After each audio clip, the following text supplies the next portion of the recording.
Good morning, good morning. It's the Last Minute Laura Show.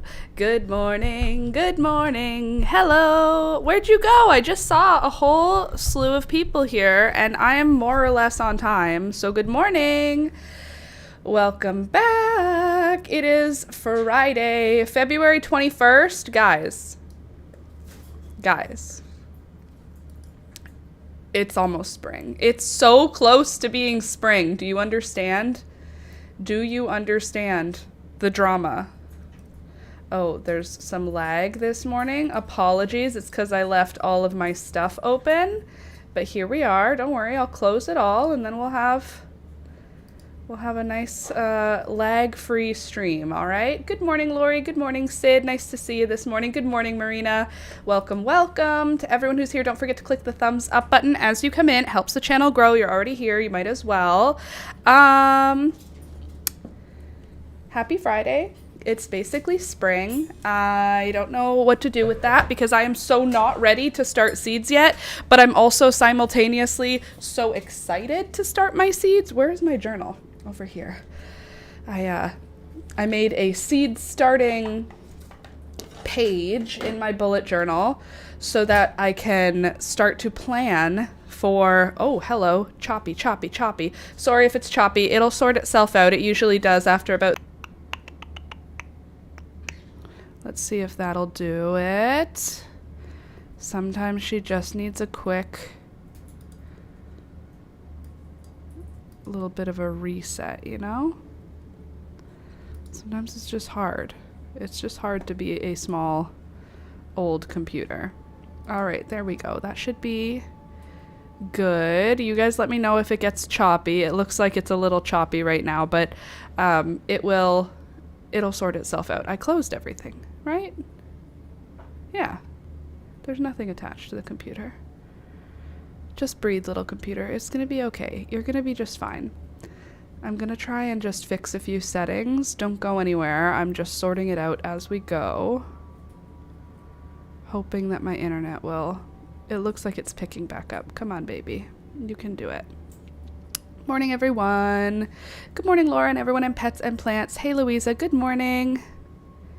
Welcome, welcome. Okay, it looks like our speed is picking back up. Let's just not die again, if you don't mind. That'd be super. Poor computer just has a hard moment once in a while. It's getting old, okay? We all have a hard moment once in a while when we're getting old. And that's just what happens. What's wrong? Everything's unplugged and stuff? Everything's unplugged except for what I need. Hard drive is unplugged, just the microphone, the camera, and then the phone charger for when my phone starts dying. I did my best. Yep. All the other software is closed. Cool. Yeah, I did a good job. Okay, so, happy Friday. Sorry about that. It's a little bit of a choppy start this morning. Sometimes that's what happens. Anyway, yesterday I made a spread for the seeds that we're going to be starting. Well, I haven't filled in the spread yet. I just made it. Where did I put my phone? It's over here. And we're going to be starting seeds in like a week. Or at least we're going to starting seeds in a week, which feels so soon. I am not ready at all.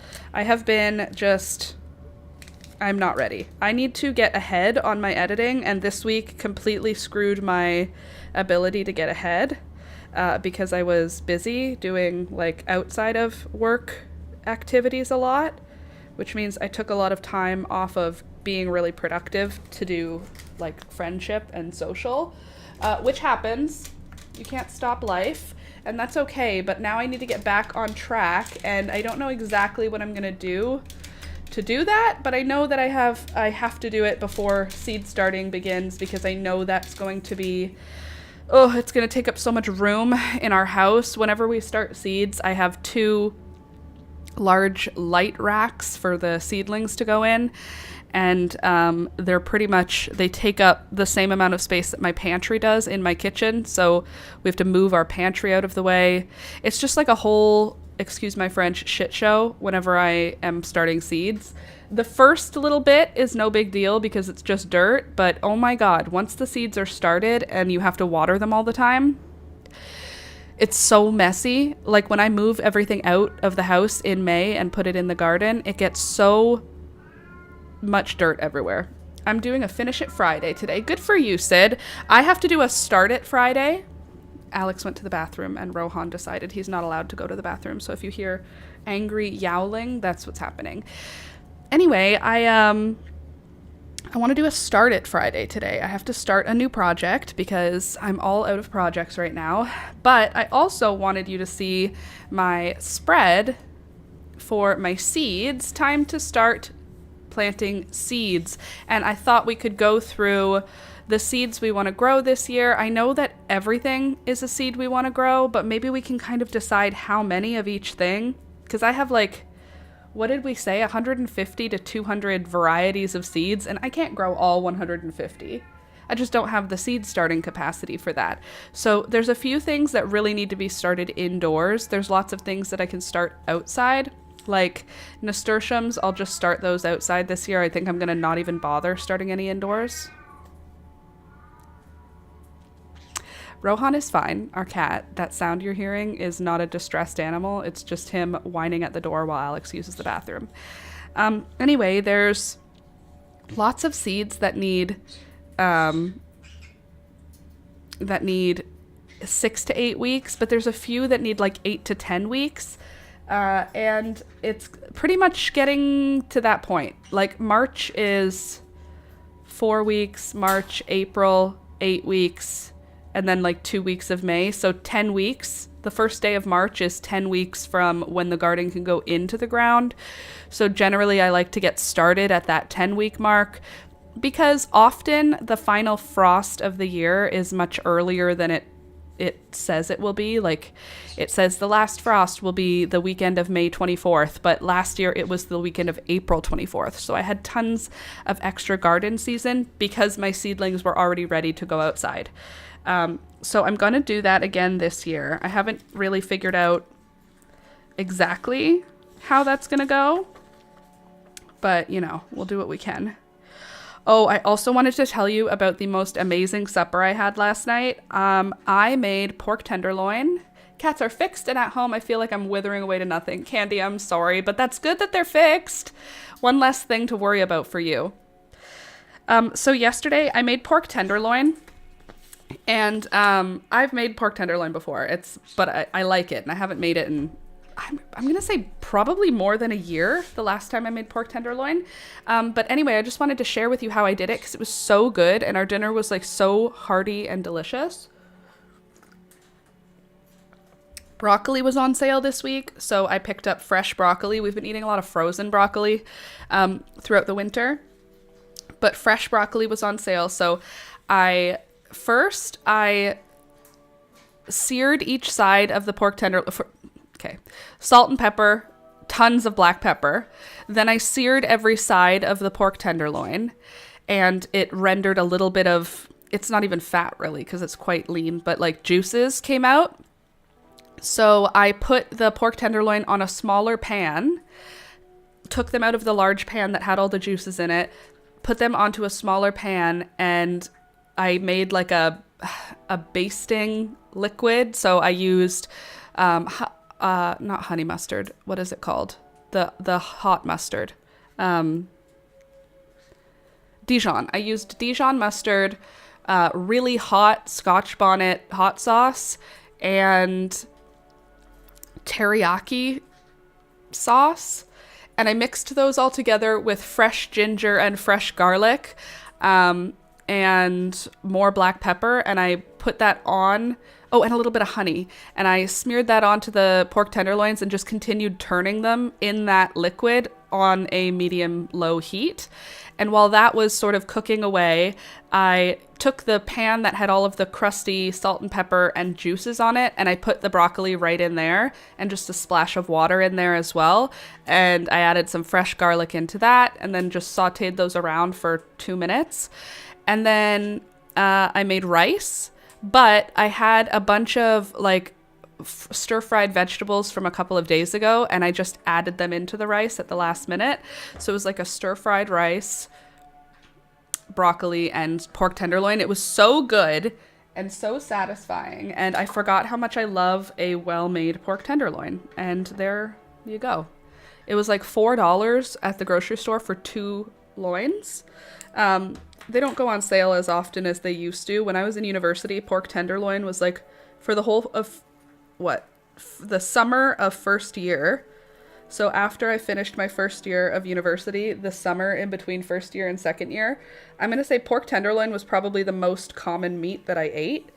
My friend and I would have dinner together every night, and he and I would just take turns cooking. And I cooked pork tenderloin, I'm not lying, like multiple times a week. It was a cheap meat when I was in university, and it stopped. It just sort of became like every other meat, so it stopped being the cheap meat. And so I didn't eat it as often, and I forgot how much I like it. And when it goes on sale, it goes on such a good deal of a sale. Like $4 for 2 pork tenderloins is amazing, and Alex and I eat 1 pork tenderloin as a serving, so $4 for 2 dinners worth of meat. Don't mind if I do. I love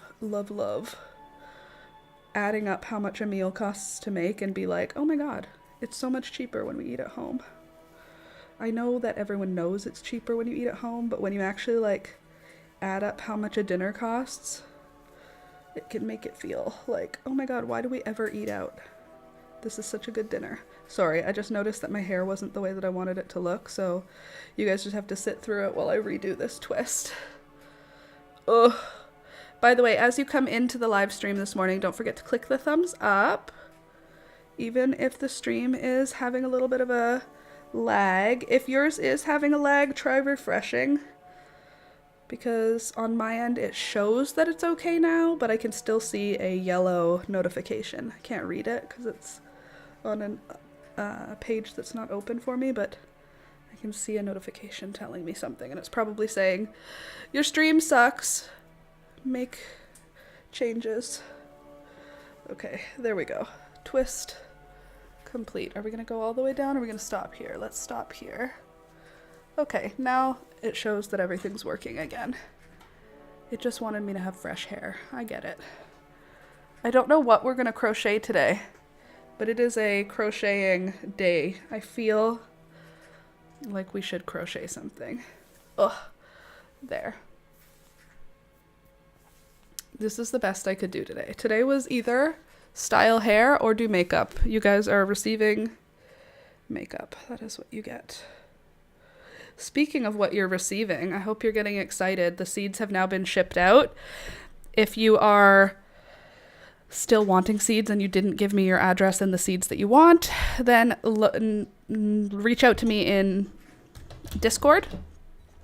And if you did already, then keep an eye on the mailbox. So yesterday I had a meeting. I told you guys that I made a natural dye friend at the seed swap, and I was meeting them. I was like getting to know her, and she set up this like Discord chat for her to explain what their group does, and for me to ask questions and like to see if it was a good fit for me to like join their group. And I thought it was like a natural dye group, so I assumed it was like a queer focused crafty group of people, because the people who were at the table were that's just what I assumed. I assumed it was going to be that. Turns out it's like, it still seems like there's a lot of good stuff there, but it's a little bit more political than I thought it was going to be. Like, there's a lot of good community stuff available from this group, but there's also a lot of like, it's like, I'm not against it, so I don't want to make it sound like I think it's bad, because it's not bad. It's just that I'm not really in my activism era right now. And like, obviously, when I can vote, I vote, and I believe I'm left-leaning in general, but this is like a little farther left, which again, I don't disagree with any of the stuff that she was talking about. I just don't know how much of it I want to be like actively part of or actively like participating in. Like I wanted to like get to know people who are doing natural dye and get to know people who are doing crochet, but it kind of seems like it's natural dye for the purposes of ecological conversations, to talk about ecological disasters, to talk about a potential future that is communist. And like it's like it's fine. I know that there's tons of activity and activism across a lot of different communities, but the way that I was introduced to them at the seed swap made it feel like it was a craft group. And then this interview made it seem like, oh no, this is an activism group and sometimes we do crafts together. And I was like, okay, I think I can manage that, because like I believe in most of the stuff they're talking about. Like I'm agree like in most left-leaning discussions. But then it got like heavy. It felt heavy. And I was like, oh, I just wanted to find someone who also wants to do natural dye. I didn't know there would be so much more to it. So I'm kind of torn on if I want to continue pursuing it, because I don't really want to like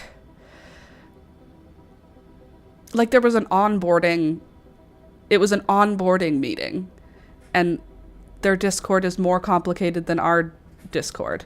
You want the community aspect of resistance versus the dread aspect, lol. Are they accelerationists? No, they are the opposite.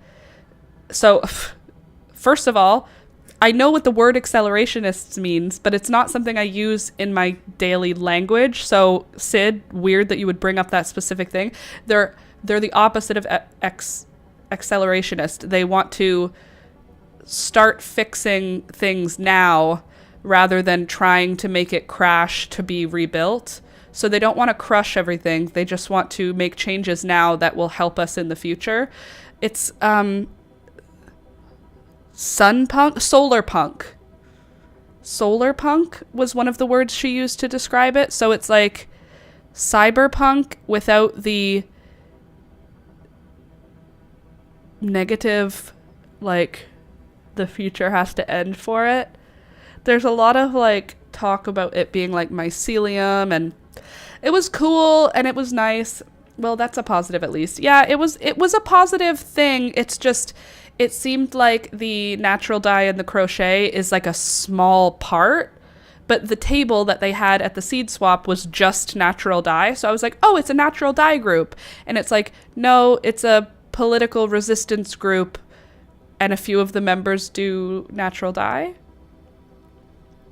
So I don't know. Oh, I love solar punk. It's such a wholesome ideology. Yeah, it's not bad. It's just that it's like when I was reading their manifesto, it had a lot of like good goals, but there's like natural dye was on like a hidden page essentially. Like she basically said like, you can just be involved as far as you want to be. You can like do natural dye and take notes. And so like they want to open a co-op. That's like the next thing they're working on, is opening a co-op. So they have a person who opens co-ops who is working with them, like a professional co-op opener.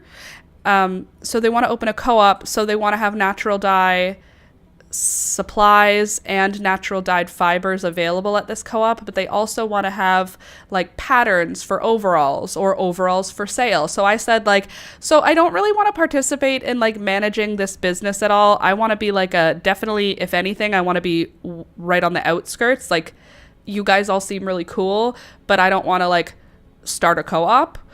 So what I can do is I can make a pattern for overalls and make a video on how to make it and like take notes better during my pattern making, and then give you guys that, and you can use that however you want. And she seemed to be pretty open to that, like me being like, I make natural dye videos. I can make specific ones based on whatever dye stuff you guys have available, that sort of stuff. But yeah, it just wasn't what I was expecting. I get what you're saying. Yeah, so it wasn't what I was expecting. It seems like all the people who are in it are pretty cool, and they're local, which is what I really like, and I know they're not right-leaning. I just don't know to the degree of which I'm going to be talking political, and I don't want to. Like, I agree with the things, but I don't want to have discussions about all of them all the time. I want to be able to, like, make friends that I can be like, how was your day? Not like, how is the political and environmental state of the world today, you know? Oh, I see what you're saying. This isn't so much a hobby group as a full-on lifestyle business group. Yeah, it's like, yeah. It's like, I'm not really ready to join a cult, but I like all the people in the cult, and I also agree with most of what the cult's talking about, but I don't really want to join a cult. I don't really want to be responsible for that, you know? That being said, I'm not giving it up all outright, because I am interested in meeting more local people. I was a little bit overwhelmed. Like, I wasn't scared of it. I'm overwhelmed by the fact that I thought it was going to be like, so what are your favorite natural dyes to use? And it was like, how resilient do you feel? Do you feel hopeful or hopeless about the current state of the world? And I was like, I like goldenrod and onion skins. Like, we were having two different conversations, I felt. And, yeah. It's fine. It's good. I felt a little disappointed that it wasn't exactly what I was thinking it was. But it's not that it's a bad thing. It's just, it's not what I was thinking it was. I'm not ready to move out onto the fiber ranch. You know what I'm saying? That's the kind of stuff I want to get into locally or start through my workplace. If only I had the spoons. Honestly, that was one thing I was noticing during this whole conversation, Sid, was like, wow, this person has a lot of spoons. There's a lot going on in this organization that I am, like, not capable of, like, completing. Candy, I fully understand. Thanks. So, yeah. So that was fine. All is well. Sorry, I'm just rolling a ball of yarn to decide what to do with it. It helps me decide by touching it and rolling it into a ball. Yeah, just a personal bummer. Exactly. It's not like a bummer that it happened, because it's good that that thing exists, because there needs to be resistance to the way that the world is right now. It's just that's not at this moment what I was looking for. And that's not to say that it's not something that I might look for in the future, but right now I was just looking for a community. It's like, I have my friends, I have my close friends, but I would also love to find a community, like people that I can just, like, go to a place and know that all the people that are there are kind of into the stuff that I'm into, but they're not necessarily my close friends. They're just people who are also into what I'm into. Because the only place I have that is here, you know? And this is a great place for it, but I thought that I had found an in-person place like this. So they did give me a bunch of connections, though, to other local crafty things. Like, there's this Hamilton craft, it's like an artist building. So it's like this giant, I guess it's what used to be a factory, and it has been emptied out and turned into, like, kind of like a gallery, except for that you can go there to work on your art. So it's not a gallery. It's like an artist workspace, but you get a space like 10 by 10 or 20 by 20 to, like, have it as your art room to work on your art and stuff. No way I can handle setting up a local recycling outpost. Hey, they already have one of those here in this group. Recycling for plastic, because they're trying to find ways to do more stuff with recycled plastic, because so much of it gets left behind. Anyway, yeah, so I found, like, I think this one's called the Art Collective, Hamilton Art Collective, if I'm remembering it right. But it's like this artist workspace where you can, like, rent a space, and I guess you rent it annually. But it's like I found their website, and it's like a whole area where there's like 3D printer. It's literally kind of like the fiber cult, except it's a little different. But there's like a 3D printer and a pottery studio and all this stuff. But you can also just bring your work and work on, like, if you're a painter or whatever, you can, like, paint in your little studio if you don't have room to do it in your space, which I thought was pretty cool. And then same thing with, like, the natural dyes. In their group, the collective that I was interviewing with, they have, like, larger vats for doing natural dye and stuff. And they make lake pigments and pastels and stuff. They've done a lot of cool stuff that I want to learn. So anyway, that's what happened to me yesterday. What else happened yesterday? Oh, my babysitting date got canceled, unfortunately. My friend thought she had asked me to look after the babies next week. So I wrote in my calendar this week, and she thought that she had mistakenly asked me about next week. So she asked someone else for this week, which is fine. It meant that I had time to work. Maker spaces, I've seen those. They are very cool. Yeah, so that's something I think I might pursue this year.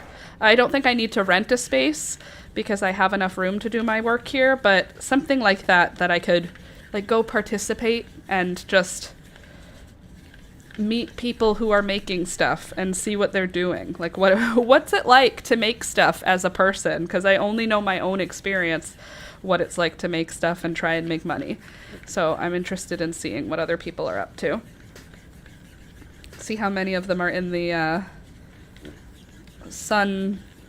solar punk communist collective. They didn't call themselves communists, but they said a lot of words that made me go like, I think this is a group of, like, an actual group of communists. I've never interacted with someone who's like in real life part of a group of communists. Again, it didn't say that on their website. It was just interesting to me. Hey Dave, good morning. Happy Friday. Okay, so I've got my yarn put together now. What are we going to make? Are we going to do something in cotton, acrylic, or wool? These are the issues we need to sort out. And if we're going to do... Is this cotton too? Oh, I have black cotton. How come I didn't remember that? I've got lots of this pink, which is lovely. Bum buddy bum bum bada bum buddy bum bum. Okay, and then I've got red. So I've got pink, red, and blue all in the same weight of yarn. Oh, and green. Cool. And I have green. Okay, so we could put colors together, and we could either knit something or crochet it. I do need to do a crochet project, so ideally it would be crochet, but what do I want to do for a crochet project? Let's have a look at the list. Da da da da. Please excuse the sounds of my cat just screaming. How are you? What have I missed? I missed your big live stream the other day. My big live stream the other day? Did I have a big live stream the other day? Who am I? What do I know? What have you missed? You missed something pretty big. I'm gonna be honest, you missed Thunder dying if you haven't been here in like a month. So my dog, my sweet special boy, Thunder, passed away on January 10th. It was heartbreaking and shocking, and we weren't prepared for it, even though we knew it was on the horizon. Obviously, we weren't prepared for it. You can never be prepared for that sort of thing. So that happened. What else has happened? Nothing that I can tell you about. Nothing major. Oh no, condolences. Thank you. I appreciate that. Yeah, it was the worst. Hugs. Thanks, Dave. Yeah, it was the worst. The worst thing ever. Literally the worst thing ever, I think. But here we are. We persevere, we persist, we continue, because that's what we got to do. Okay, so I'm thinking baby Elizabeth is coming any moment.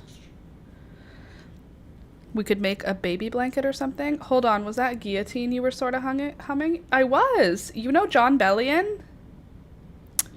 Even when I lose my head. I definitely was listening to my John Bellion playlist today. I didn't know anyone else knew who he was. That's awesome. Cool. Welcome. I love his voice. Okay, so I have a baby girl and a baby boy. I dang sure do. That's awesome. That makes me feel super cool because how many people are listening to John Bellion these days? I thought it was just one, but Turns out it's two of us. Okay, so I have a baby girl and a baby boy on the way. One of my friends is having another baby, and that's just whenever that happens. So we could work on a baby boy one, and then I could film the baby girl one. Like make a blanket or something. All Time Low was my first. All Time Low was my first too, because that was what was on the radio. And then my sister and I went to Portugal. God, got to be close to 10 years now. 8 years, 7 years maybe. 7 years, because Alex is 37 and we were gone for his 30th birthday. Anyway, she showed me his whole album, and she showed me, or for the Human Condition, that whole album, and she showed me A Great Big World at the same time, and those two blew my mind, and they have never left me ever since. So there's John Bellion, and there's A Great Big World, and between the two of those two group singers, I was forever changed. If you haven't listened to A Great Big World and you like John Bellion, ooh, where in Portugal? Dave, a bunch of places. We started in Porto, and then we stayed there for a couple of days, and then we went to Lisbon, spent a couple of days there, and then we finished in Lagos. And Lagos is like the beach town of Portugal. I mean, there's probably more of them, but Lagos is like, there was a lot of expats there. My favorite was Porto, though, for sure. 100% my best favorite place was Porto. We don't relax when we go on. When my sister goes on vacation, she doesn't go on vacation. Calling it vacation is silly, because when my older sister goes on trips, it is a work. It is a workout. We're stopping for, my internet fully died for a sec there. Reconnection successful. Sorry, my internet just had a full-on blip. There we go. It seems to be okay now. Anyway, we're going to this specific church bakery to have pastel de Belém. What's that? It's pastel de nata, but it's from Belém, and we have to go to this specific place. We have to take a bus to this specific place where the recipe has not been changed for 500 years, and the recipe is held as a tightly kept secret by the monks in this monastery. Okay. I'm not a doctor. All I know is that when I go on vacation with my sister, calling it vacation is a misnomer, because there is no vacationing, there is no relaxing. There is activity, and there is kilometers and kilometers of walking. Yes, Mamma Mia, I love old recipes. So pure and wholesome. Yeah, we had pastel de nata. We also had pastel de Belém, and I actually have a video on my channel.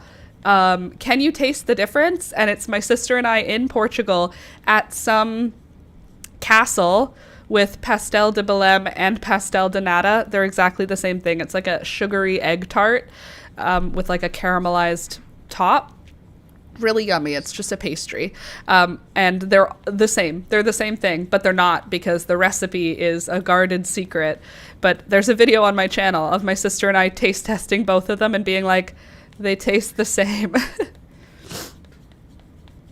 But yeah, Portugal was awesome. But anyway, that's where I fell deeply in love with John Bellion and A Great Big World.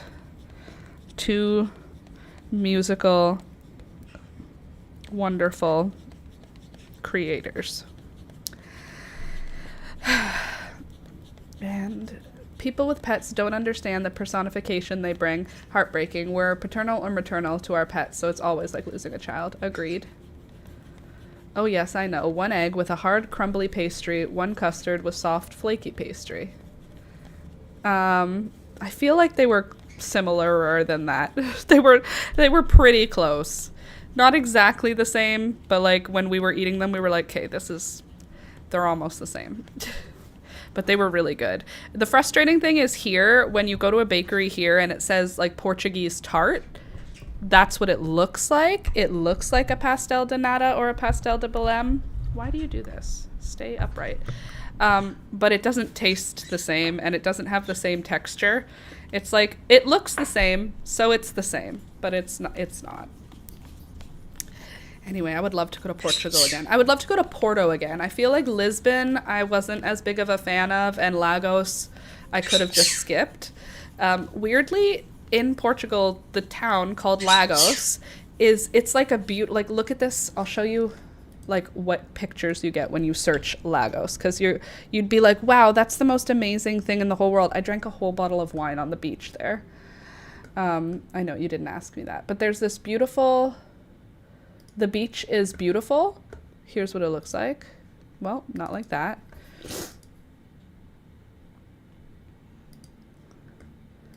That's what nope, not like that. Like, hold on, let me find it. Like this. Do you see that? It's like a small town. I don't know what all these big pictures are. But it's like a small town, at least where we were, that is got these gorgeous beaches like this. And it was great. But it was almost entirely English-speaking British people, like, who owned land there. Like, yeah, there were Portuguese people working at the hotels and in the shops. We stayed at an Airbnb, so we were just in, like, someone's apartment. But in this beautiful beach town, I feel like it was all British people, which was weird. A whole bottle of wine on the beach. Sleep well. How was the next morning? I'm going to be honest with you. As someone who, well, first of all, this was 7 years ago, so hangovers did not come quite as aggressively as they do these days. But I don't think that Europe has the same food as us, because I literally could drink wine. First of all, I didn't drink back then. Like, I didn't drink leading up to our trip. And then every day that I was in Portugal, my sister and I drank wine with every meal except breakfast. With breakfast, we would have a coffee type thing, an espresso. And then with lunch and dinner, we would have wine. And I didn't have a hangover. And I would argue that I got drunk every single night that we were there. And we were there for 2 weeks. And I came home with no hangover. I didn't gain any weight. I ate so much food. It's not the same thing. Canada food and wine is not the same as Portugal food and wine. It's just a fact. But no, my sister and I spent the day on the beach. I swam in the ocean, which is something I would never do anywhere else. This was before I drank the bottle of wine, obviously. But it was so beautiful, and there were shells, and we collected shells, and we stayed on the beach, and it was so much fun. But it was also, like, only fun on the beach because you could pretend that everywhere that you went wasn't just British people. And, like, I don't have anything wrong with British people, but it was weird to, like, walk around in a city in Portugal and have every single store be like, or every single restaurant was like a British pub. And we were like, we came here to, like, eat fresh fish from somebody's grandmother. Like, that is what I arrived to this place for, and that's what we got in Porto. We, like, went shopping for, like, in markets and antique markets. My sister found all of the antique markets in the area, and we would wake up and go to these antique markets, and she found, like, little old clocks, and I found, like, yarn and fabric. But when we went to Lagos, it was like there was no local culture in the area near the beaches. It was all, like, old white people who moved there and bought property and then opened a pub. It felt so weird. So I didn't love that, and I didn't love that. I didn't love that. It was so beautiful that it became a photo op place, and I would have just, if it was up to me, I would have gone back to Porto for the remaining 4 days we stayed there. Oh, those British pubs are totally fake. I've never been off the continental US. Candy, with my sister, travel is inevitable. She is so good at finding deals. I think for 2 weeks,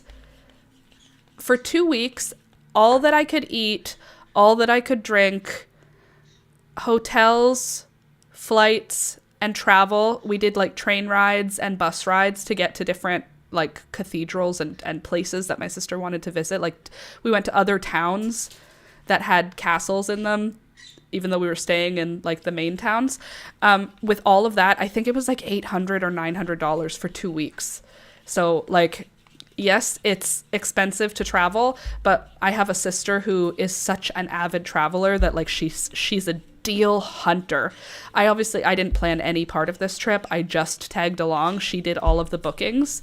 I didn't know where my hotels were. I didn't know anything. I just like went with her. But even so, it was like, yeah, $800 and $900, somewhere between there, for 2 weeks of like, I think that's cheaper than just living in this apartment. Like just living here and not spending any money. It was cheaper for me to eat everything I wanted, drink everything I wanted, and travel all through Portugal for 2 weeks than it would have been if I stayed home and just paid rent. I got bitten a lot by both sandflies and mosquitoes in Faro. I was itching so much, it spoiled the holiday. I found there were a lot of sand fleas leading up to the beach, but once we got to the beach, it seemed fine.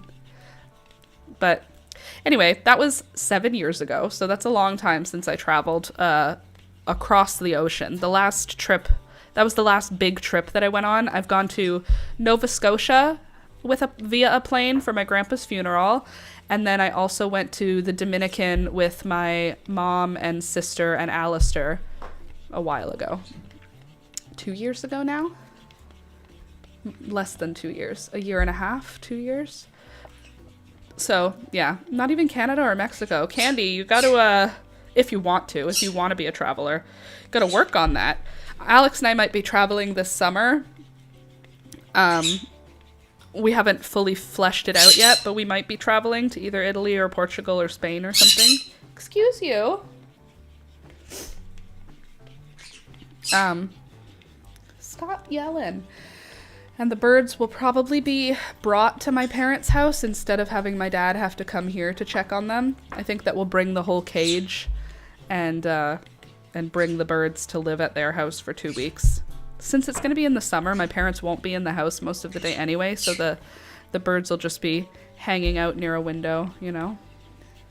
I was a teenager. A gorgeous local girl was showing off her ability to do controlled tumble turns in the sea during big waves. She'd obviously practiced. I tried to show off to her and got flipped over by the wave. So embarrassing.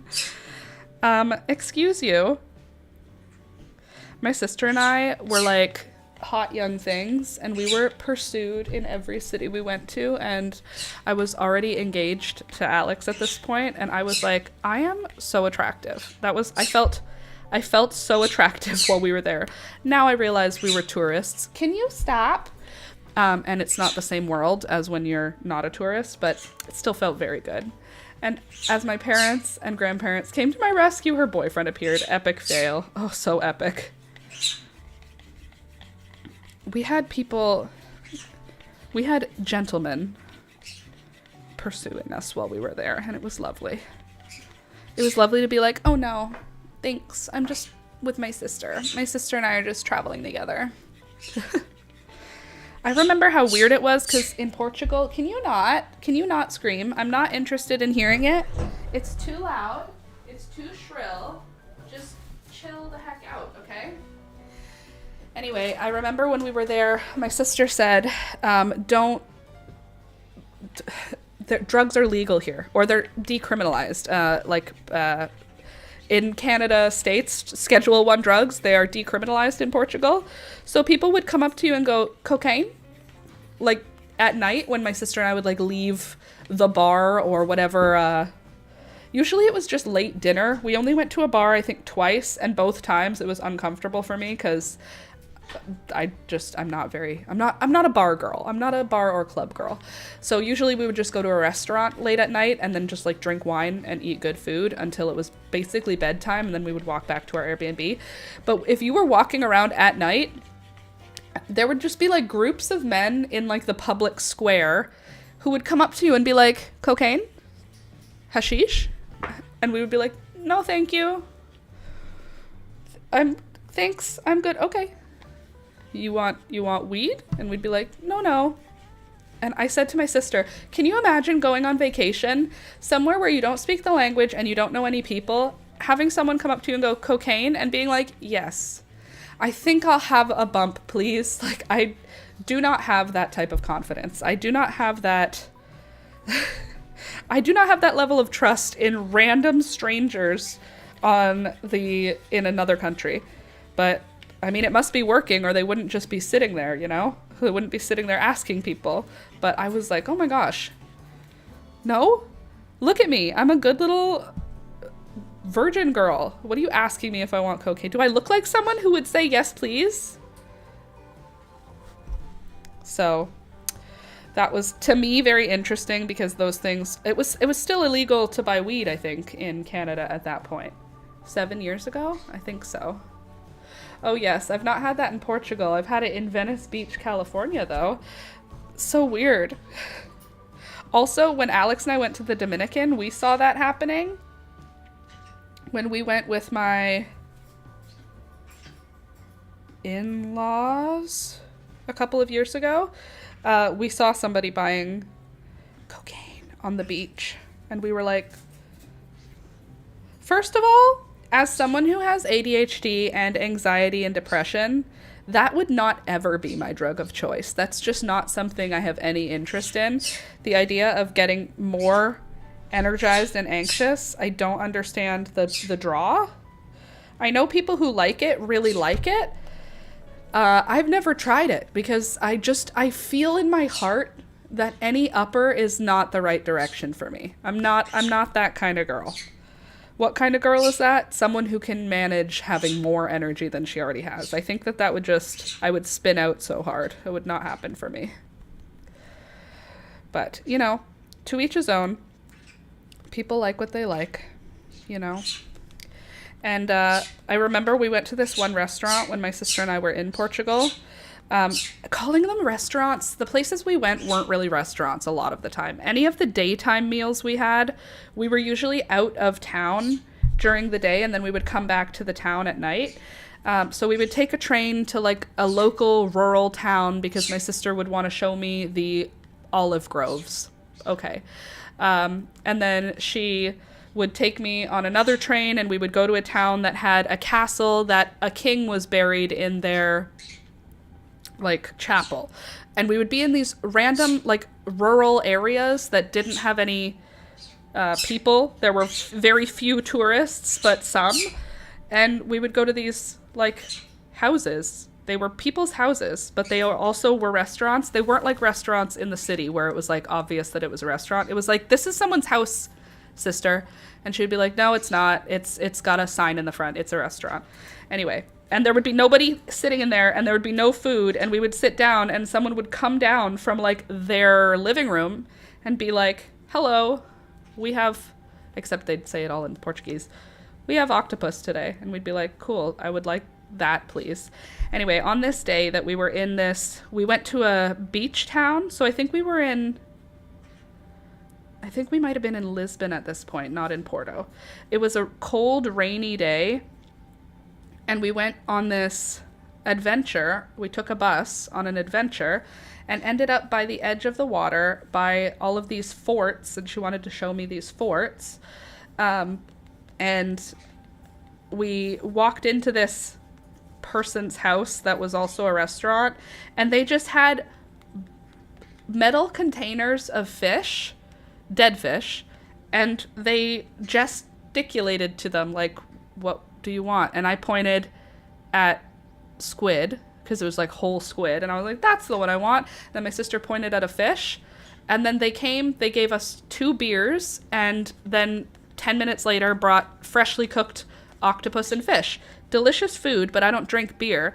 So then my sister was like drunk because she's little, and she had 2 beers instead of 1 because I don't like beer.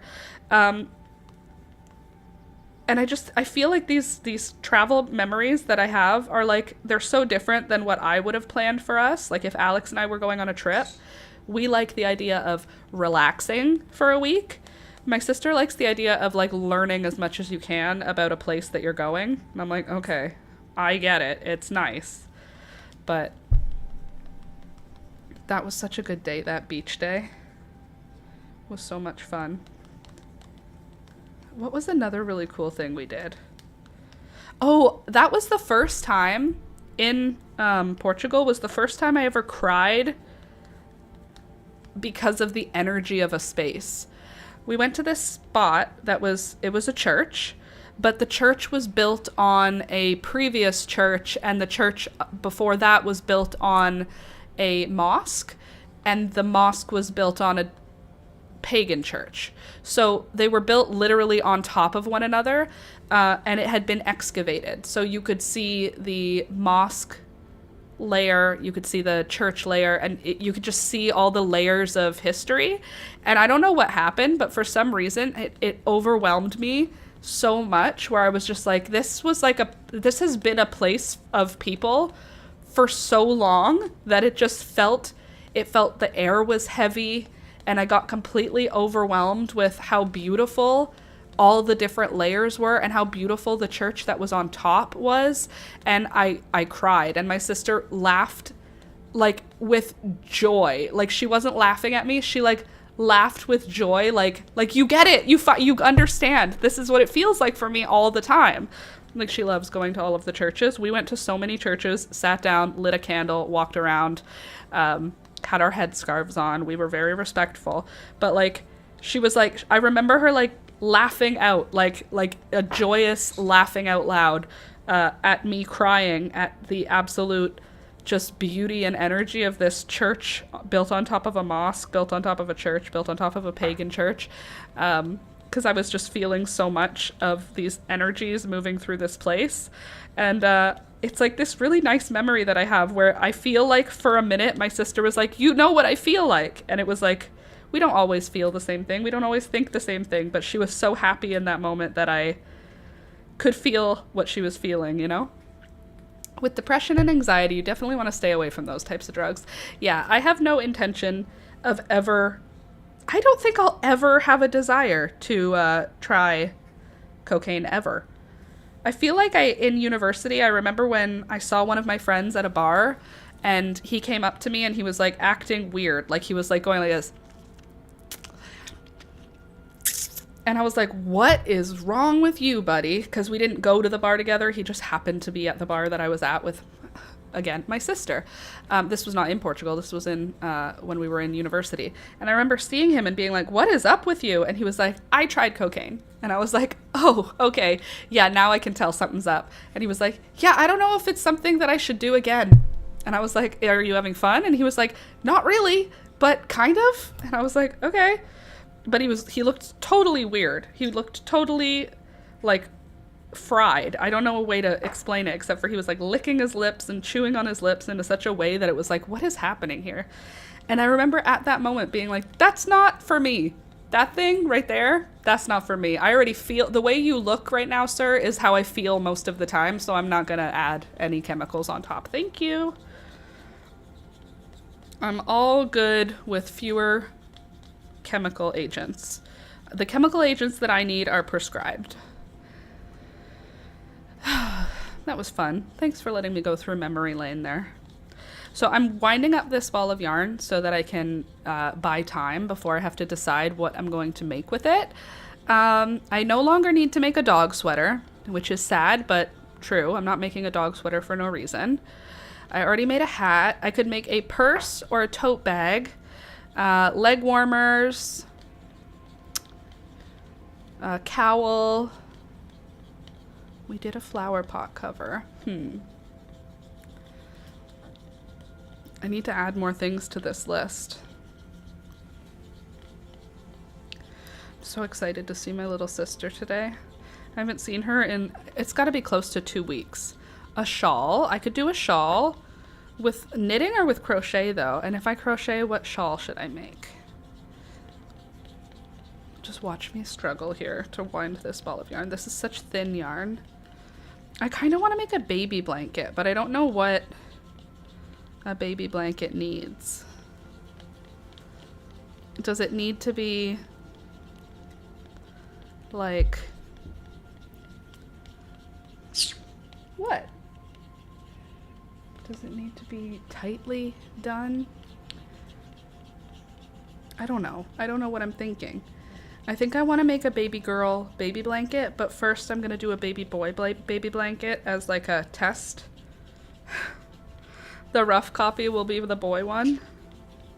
Or maybe I do the rough copy as the girl one. I think blue and green would probably look better on camera. So maybe I do pink and red as the rough copy. Baby blanket for a newborn, I would do a tighter weave. Yeah.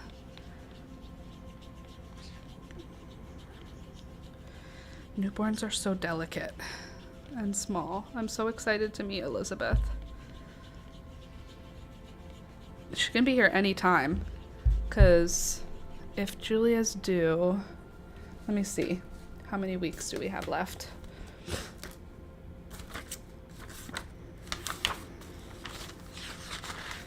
Okay, we're right here, right? 1,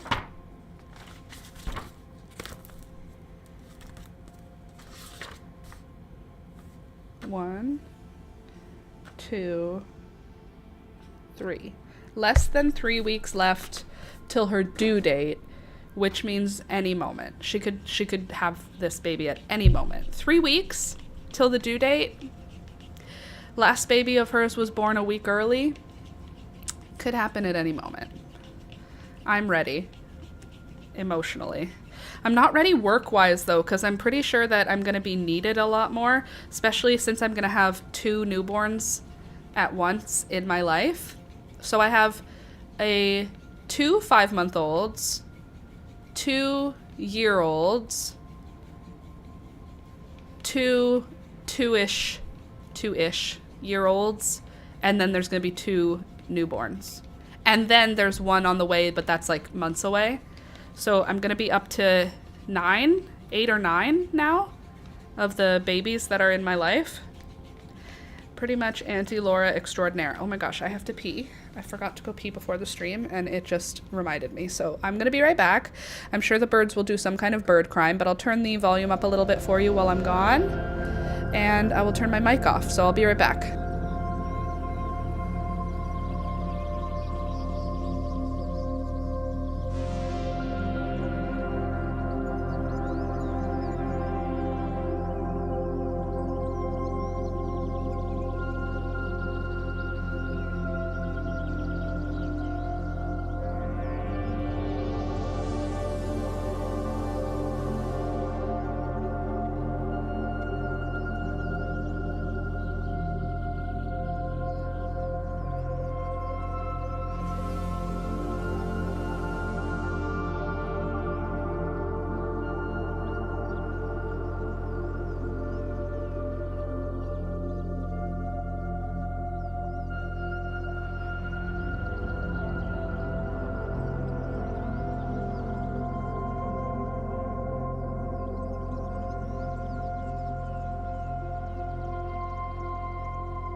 Honey, I'm home.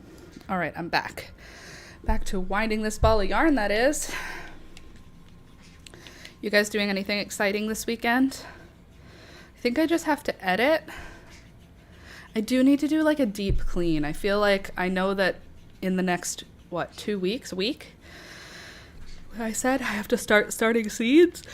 And I just need to clean the heck out of this place. So that I have, room and the capacity to do that.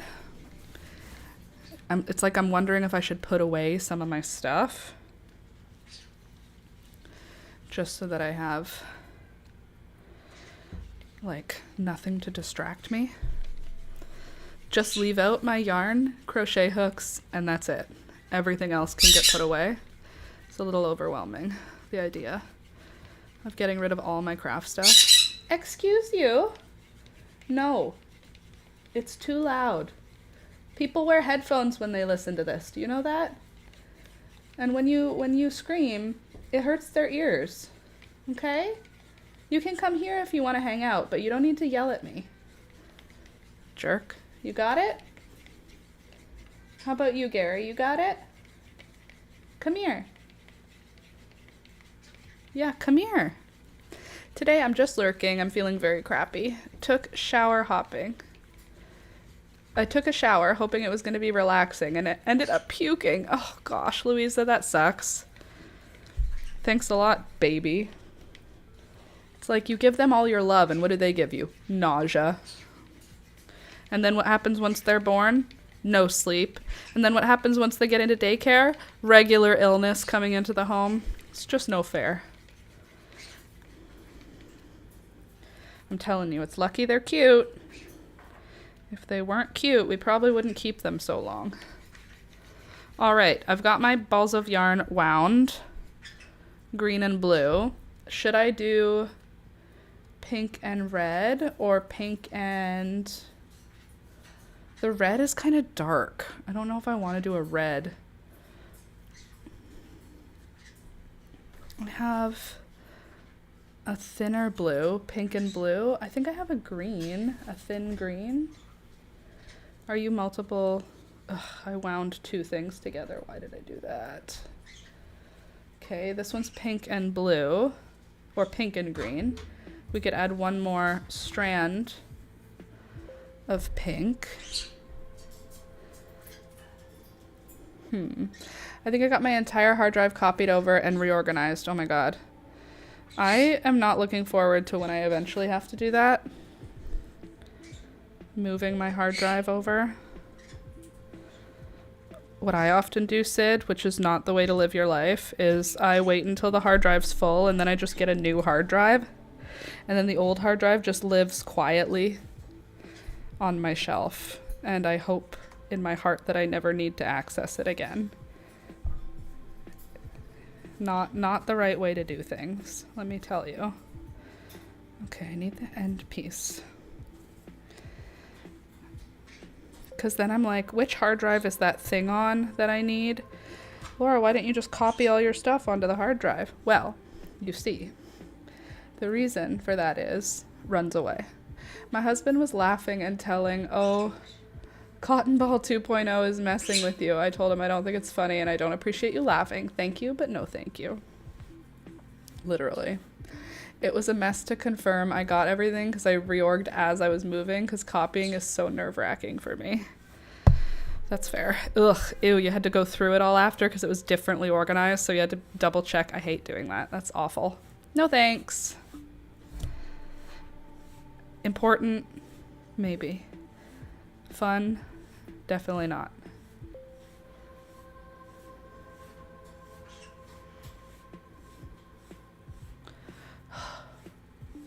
Please hold.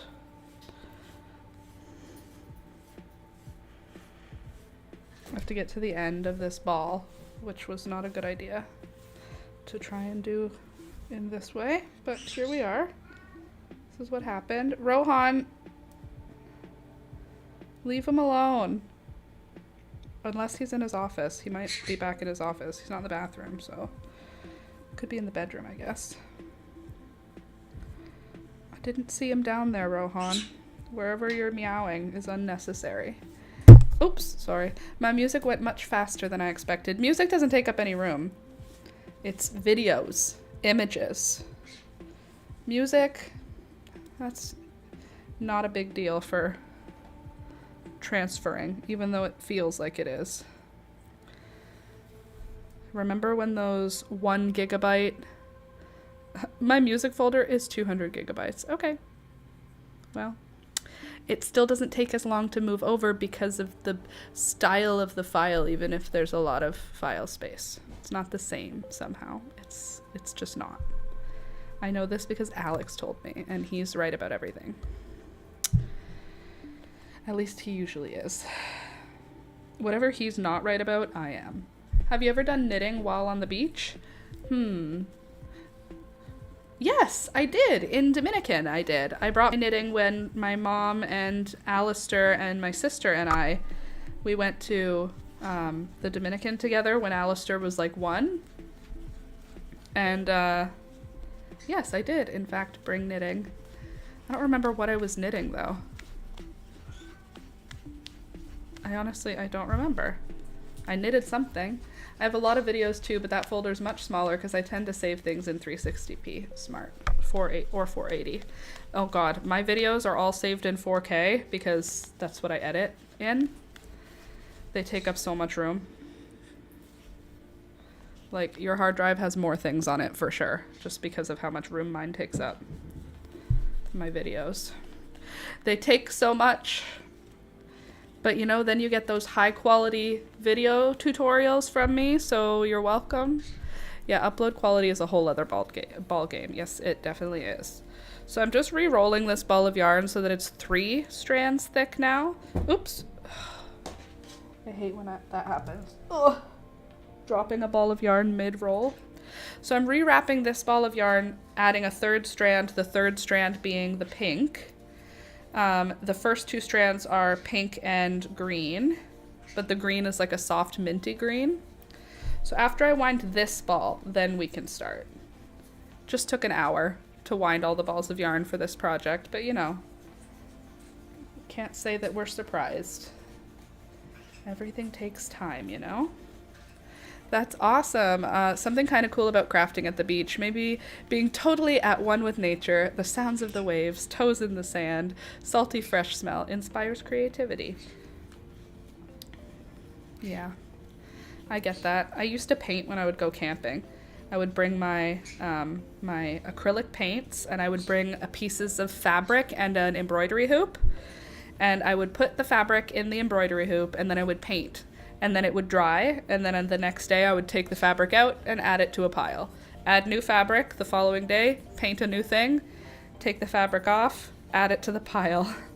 If you don't want to bring canvases, you can bring canvas fabric and embroidery hoops, and that'll work for your paintings. That was a cool thing. That's awesome, painting while camping. It was. I painted the sunset like every day. And every day I didn't have the previous sunset looking at it, so I didn't even know if I was making the exact same thing that I did the day before. It always felt like I was making a different thing though, so I enjoyed myself. I started doing that when I was a kid. My dad would take us camping when we were young. And I'm gonna say probably until we started being teenagers. Then we stopped camping often, but we used to camp every summer, multiple times a summer at the same campsites. And my dad would go fishing. First, we would arrive in the early part of the day, and my dad would send us to the beach. He would just say, okay, go to the beach or go fishing, whatever you want to do, I'm going to set up. So I would either go to the beach to go swimming, or I would go fishing, and my siblings would go to the beach to go swimming, whatever felt right. And then we would come back around dinner time, and my dad would have the whole campsite set up, and he would have dinner being made. And then we would have dinner, and we would do camp stuff, like marshmallows and s'mores, and it was a lot of fun. That was a cool place to go. But I also painted. Canvas, fabrics, and embroidery hoops, creative in itself before you even start painting. And I started doing that when I was like, I'm gonna say 10. It was one of the first embroidery hoops I ever had. It was a hand-me-down. My grandpa gave me a box of my grandma's stuff when I was like 8 or 9. My grandmother had passed away, and he gave me a bunch of her stuff. So there was fabric and yarn and some of her tools. And in there was an embroidery hoop, and I didn't even know how to embroider yet. And I was like, this is cool. It holds fabric flat. For what purpose? None of my business. For me, it will be my painting easel. And you know what? It worked really well. I love swimming in the sea, but I'm always very thirsty after because of the salt, and my eyes sting even if protected. Totally worth it though. I have only swam in the sea. Swimming, I will say like maybe once or twice. I've gone into the ocean every time I'm near an ocean. But swimming in the sea is scary. The ocean is for ocean monsters, not for people. So, like, people who were, like, when we were in the Dominican and people were, like, far out there, like, swimming, that's crazy. In Portugal, when we were in Lagos, they did boat tours. We went on a boat tour that took us to, like, these caves, and people would just jump out and go swimming. And I'm like, we're far from shore, first of all. The water is deep. Who could be in there? Anyone could be in there. You don't know who's underneath. The ocean is not for us. The ocean is something that we live next to. It is not something that we live in. So people who swim in the ocean have a bravery that I don't have. So I swam in Portugal because the water was so warm, and I swam in the Dominican because the water was so warm, but otherwise, nope, off of that. Otherwise, no thanks. And also, no thanks to going deep. I will not be a going deep swimmer ever.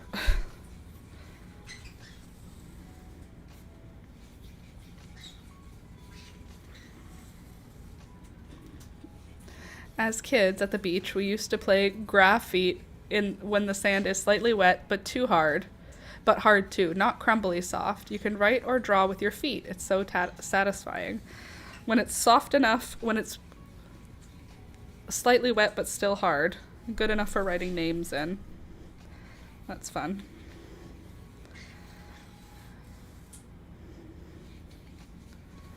Ugh. This is taking forever. How much more is there? Okay, not much more. We can start crocheting soon, I promise.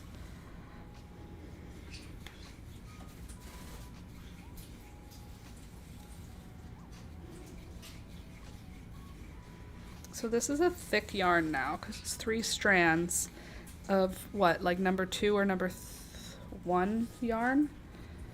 So it's probably like a number 5. It's turned into a number 5. Slowly but surely, my space becomes less chaotic. That's the dream, Sid. One day my space will become less chaotic. I'll let you know. We used to produce loads of graffiti, usually names, but yes, occasionally faces, animals, and food, or just randomly squiggly patterns. Graffiti, like graffiti, except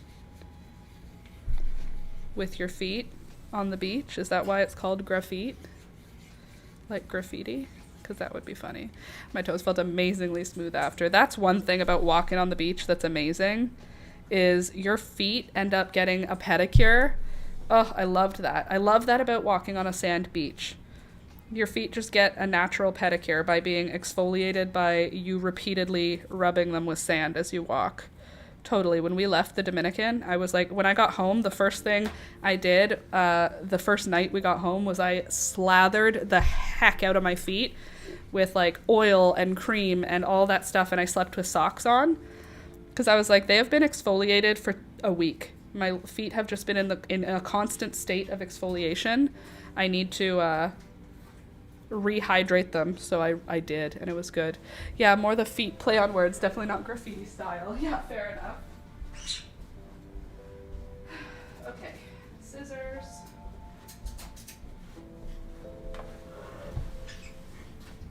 Done. Yarn is now cut, yarn is now prepped. Half of this pink ball of yarn now has been rewound into pink and green, but more pink. And now we need to figure out, where did that bowl go? Right in front of me. We have to figure out what we should do with it. Here's the yarn. Oops, that's me, not the yarn. Hold on. There's the yarn we're working with. Pull you over to here. So it's 2 strands of pink and 1 strand of sort of a minty green. And the pinks are 2 different colors. Just like a ballerina pink and then like a bubblegum pink. All right, so now we are going to... Oh, yesterday this nail came off, so I decided I would add more glue. So I pulled the nail open, added glue, and then so much glue fell out that it was over my whole finger. So I was like, oh, I'll just take a piece of paper towel and wipe it off, but it was super glue. So as soon as I touched the paper towel to the glue to wipe it off, the paper towel stuck to it and turned into like cement. I filed it off. I took a bath last night afterwards, and it did not get soaked off via a bath. And also I filed it down, but it's like rock hard paper towel. I'm gonna need to take my like drill to it.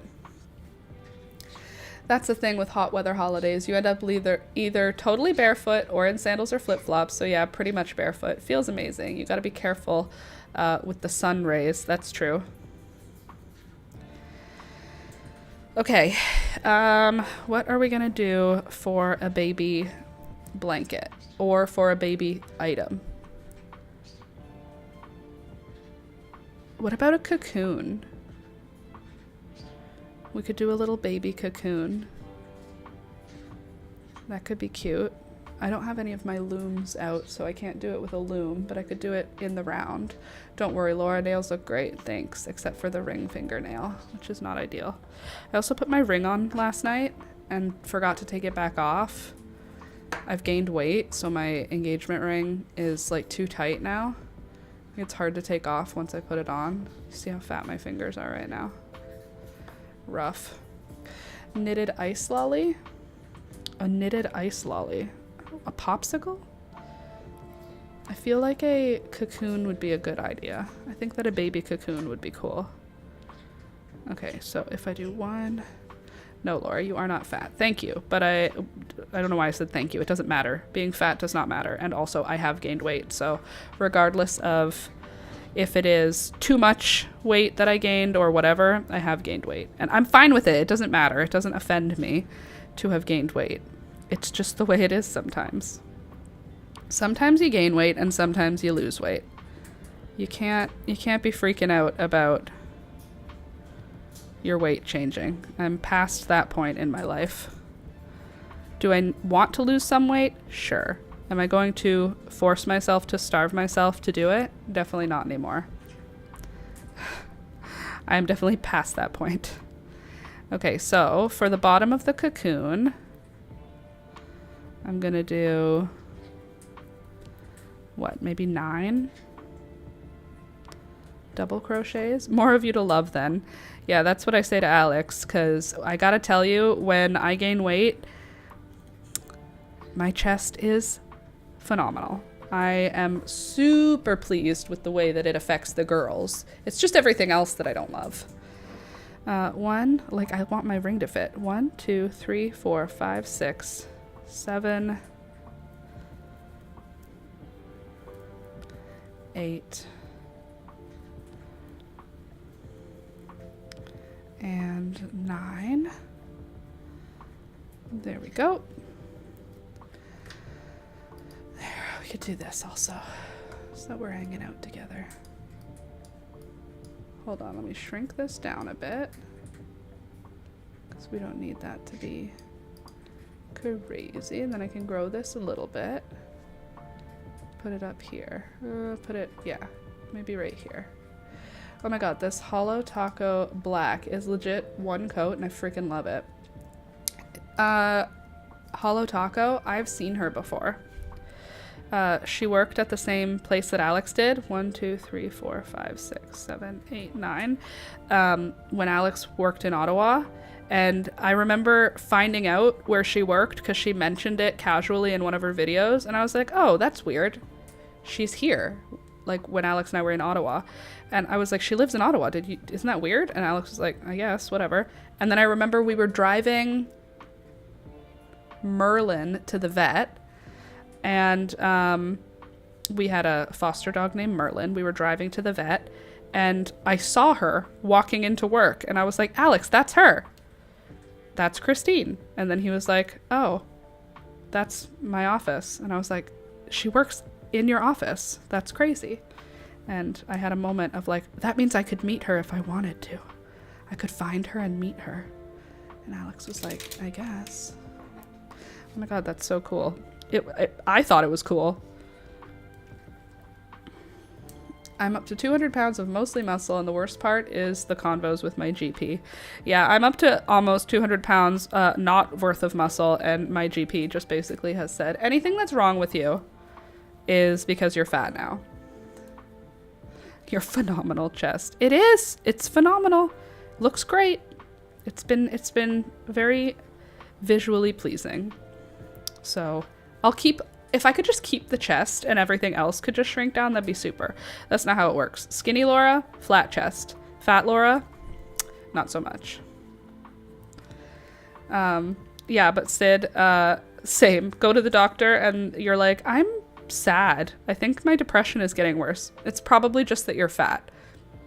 Not helpful. Yeah, it's so dumb how phobic GPs get about health stuff as soon as a number comes into it. Yep.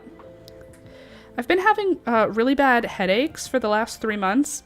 Probably the fat. Probably because you're fat. That's basically how I feel that my doctor is.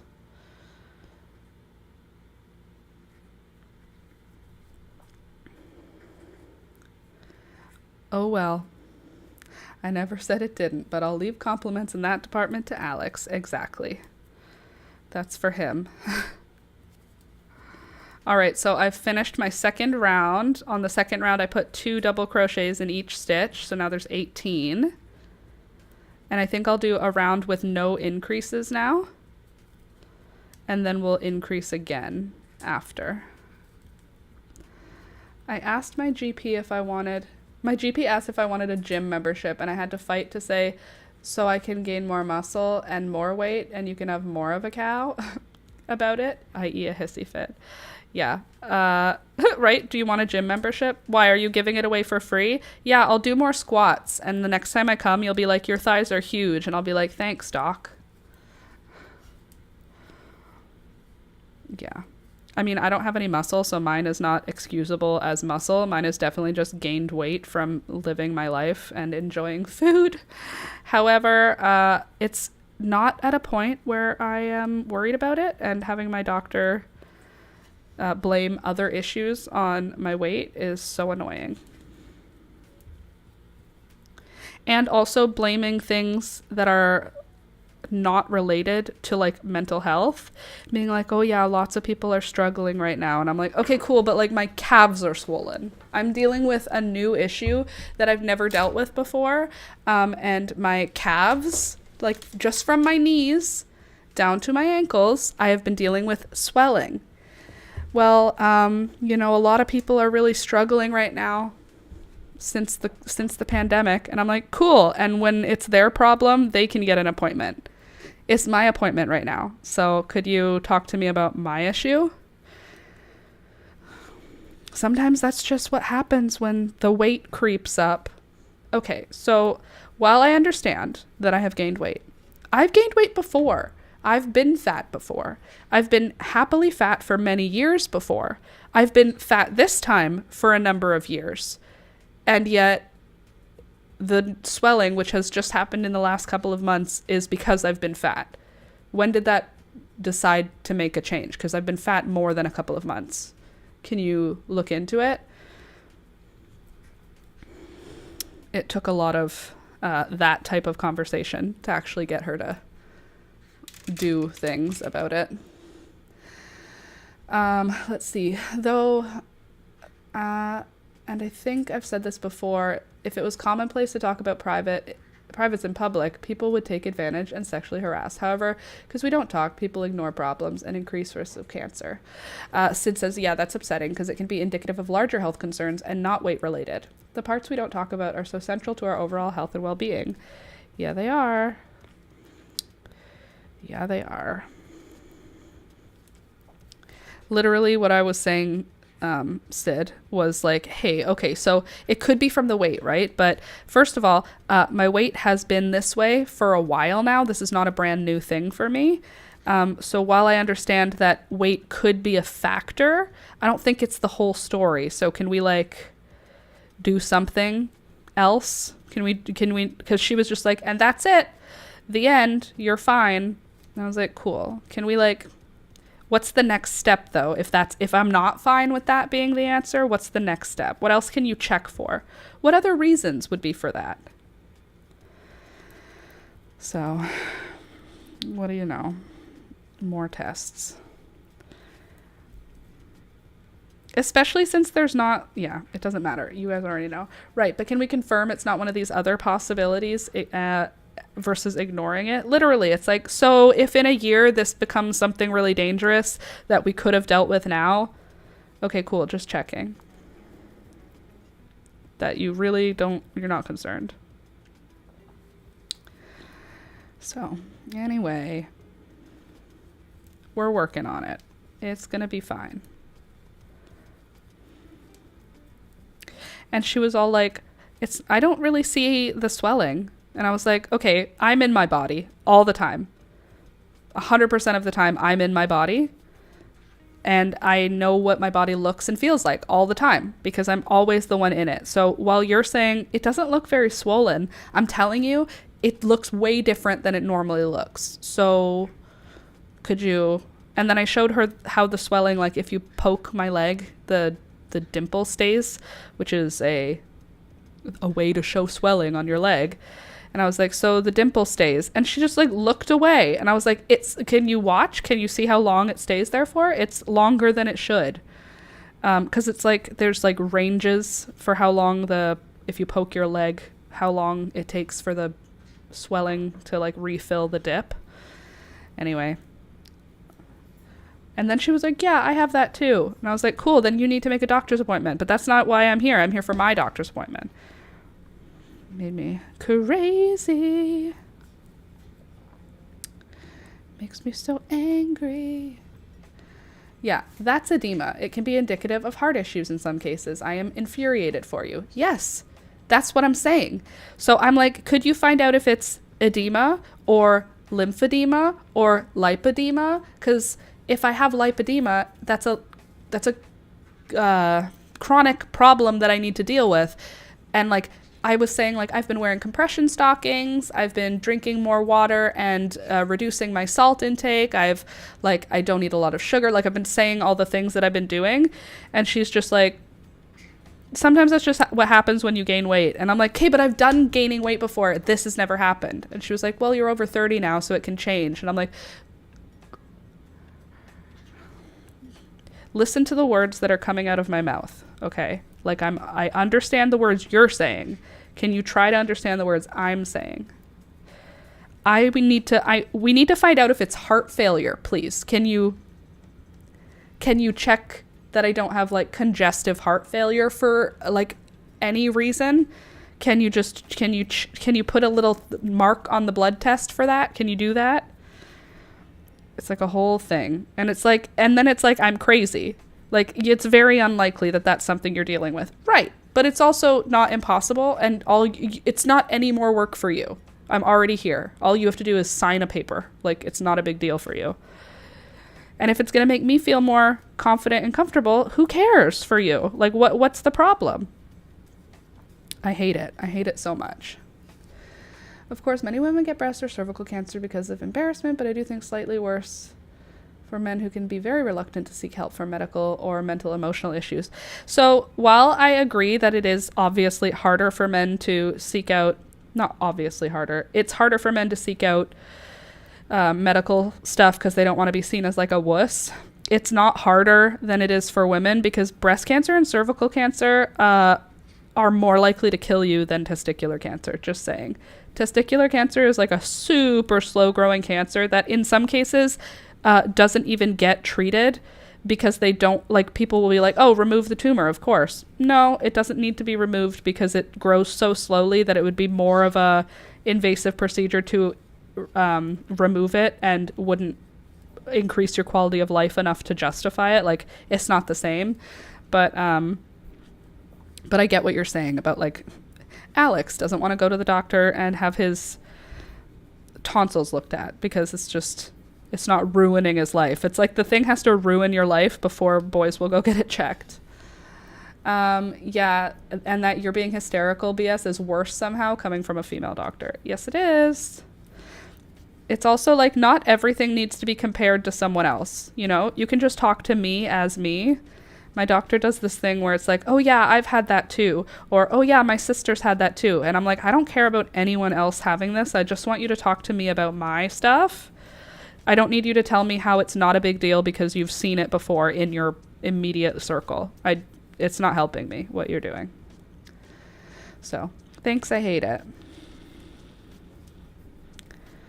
So basically, if I want it to be taken seriously, I have to lose 50 pounds. If I lose 50 pounds and then this issue is still happening, then I might be able to get seen as a real patient. Just because others have it doesn't mean it's okay. Yeah, and also I didn't ask. How often do you see this in your practice? I didn't ask any of that. I said, this is what I'm dealing with. What can we do?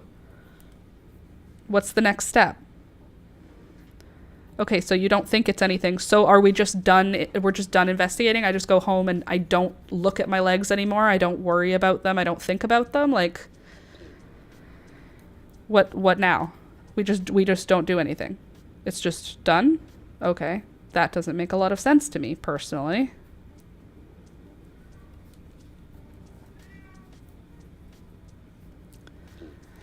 But men can still get breast cancer, totally, and it's very dangerous, as it's usually not discovered until the later stages. Ultimately, all humans are vulnerable. Let's show love, care, and compassion. Yep, everybody's vulnerable to illnesses and problems, and we should all be treating people's issues like they're real. Okay, we have 1, 2, 1, 2, and then 1 and 2. Oh, I hate the me, myself, and I people who always link everything to their little world. Yeah. It's pretty enraging, especially when you're at a doctor's appointment. It's like, I'm not here for your sister's doctor's appointment. I'm not here for your dad's doctor's appointment. I'm here for mine. And I could see you being like, I've seen this before, but you don't have to tell me about how it wasn't a big deal with the other people you've seen before, because I don't care. I'm here for me. I find it very annoying. That being said, I have a family doctor and I live in a country where I don't pay to go see my family doctor out of my pocket. So I am grateful that I have access to healthcare. I just wish that the healthcare administration people, the people who actually administer healthcare, were a little bit more people-y. Is it possible to get a second opinion? So kind of. I have already asked for this. This is something, a second opinion, not just from a doctor. You can get a specialist. So I can ask to be seen by a rheumatologist or something like a specialist. I missed something. Good morning, everybody. Hey, Michelle. So I can ask to be seen by a specific specialist. Like if I say like, can I get a referral for a endocrinologist or whatever?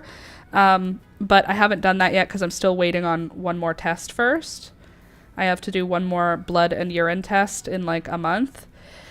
And that way we'll have 3 to look at. So right now we just have 2 to look at, and 2 points does make a line, but 3 points makes like a line with a direction. So we're going to wait on the 3rd blood test, urine test first to determine what we do following this. And if nothing is found, then I'm going to ask for a referral to whatever specialist is the right one for this.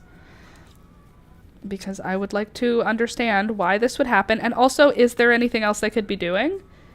Like, obviously, lose 50 pounds. That's the main one. Go lose 50 pounds, work on that, and then come back here and we'll check if everything is normal. I don't want to lose 50 pounds. I'm just not in the emotional space to lose 50 pounds right now. You know what I'm saying? 1 and 2. Here's my cocoon, by the way. Here's the bottom of it. I think we're almost done expanding it. I think. If nurses and doctors are rude to me, I give it back to them. You ain't bullying me, mate, just because I'm at my weakest and most vulnerable when you meet me. Literally. I pay your salary through my taxes, totally. So treat me with respect and we'll go on just fine. Just curious, why can't you go to see another provider for a second GP opinion? So in Ontario, when you have a family doctor, you can't go to other doctors. There's like, your doctor gets billed if you go to a second doctor. And if your doctor gets billed, they will de-roster you, which means you will not have a family doctor anymore. It doesn't mean that your doctor will stop treating you necessarily, but it means you're off of their roster of patients. So when you have a family doctor, like in Ontario, lots of people do not have family doctors, and they go to like walk-in clinics and urgent care and emergency rooms as their medical care. But if you have a family doctor, you pretty much, you don't leave them until they retire, and it's a little bit, it's not the best system. It's kind of like, oh, you have a family doctor? Well, you're lucky, so enjoy that you have one. But just going to another doctor is not really an option unless it's a specialist that your doctor refers you to. It's not the best situation. Yeah. Hakuna Matata. Every system has its issues. Yeah, it definitely has its issues, but at the same time, I can't imagine that I would have access to any of the mental health systems if we were in the States. I mean, Alex's job does have insurance, so maybe we would have access to some of it, but the fact that I have had a therapist and regular mental health care, regular meds that I'm able to pick up, it's just, there are good things, like I'm able to maintain my life generally. It's just like if anything else is wrong, that it becomes difficult. How wide do you think I have to make this cocoon? Newborns are not huge.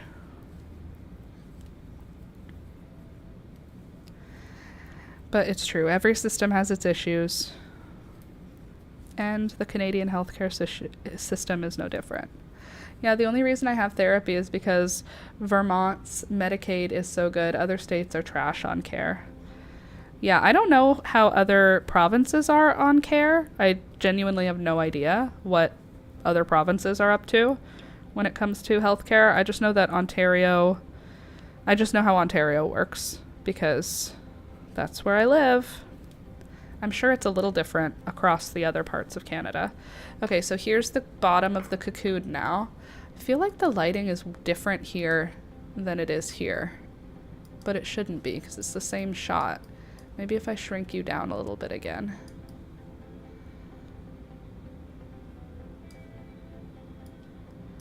I see. The reason it was zoomed in was so that I could have room over there. Never mind. Do you guys have the move for work culture? We do here. Move for work? No, not so much. Some parts of Canada do. Like out in the Maritimes on the East Coast, there's not a lot of work. So people move to the West Coast where the oil rigs are, or the oil sands. Where oil is in Canada, people move out to where the oil is from the East Coast. But generally not. I would say overall, no. I don't think people move for work as much as they do in the States. Like the idea of moving provinces in the States, it seems so much more common to just leave your state and go to a whole other state to start your life. I can't imagine a lot of people do that here. Like if you're born in Ontario, you're probably gonna die in Ontario. The provinces are so much bigger than our states. Yeah, they definitely don't need to be. But I think it's because the populations are so low. Like, if you look at the population distribution of Canada, we have provinces that are... Hold on. That are, like, empty. We have parts of our country that are, like, empty. You guys, the only parts you have that are empty are, like, your mountains. Let me see. Population distribution map Canada. It's like, it's kind of wild to see like where people actually live because they only live along the border. Pretty much we only live along the border. There's like the smallest number of people outside of the border. So the border to the States is the bottom border of Canada. And if you look, there's nobody at the top. There's like tiny communities up at the top, which is crazy. Aw, this is probably related to Alex. Alex probably made this page of the government. Alex works with maps and I can't explain more of what he does. I would love to, but I can't. But Alex probably made this web page. I wonder if it says. No, it doesn't say. Date modified 2023. Alex, you're gonna want to update, sir. Population distribution, census division. Interesting. The Midwest flats are basically empty. Yeah, for us, it's like everything outside of the border. We live along the border, and then there's like isolated communities a little bit higher. But like if you look, the lower half of Ontario is our most densely populated area. Like I am living in one of the most densely populated spots. You see Toronto, Hamilton? I'm in Hamilton. And I'm in one of the most densely populated areas of Canada, which is crazy. I just want to see if there's any better map.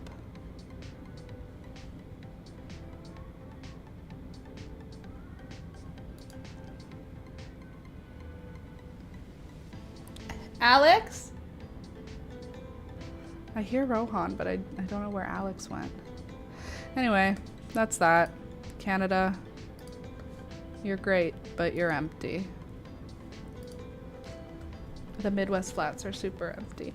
It's super common, Sid said, to pick up everything and move states for a job. I hate it. I love the idea of a generational home, and we've totally lost that down here because of the work culture. Yeah, I would love the idea of having like generations in one area. That would be cool. But yeah, I think it's pretty normal to stay in your province, but I don't know. I guess I'm only thinking about my family. For my family, it's pretty normal to have stayed in the province.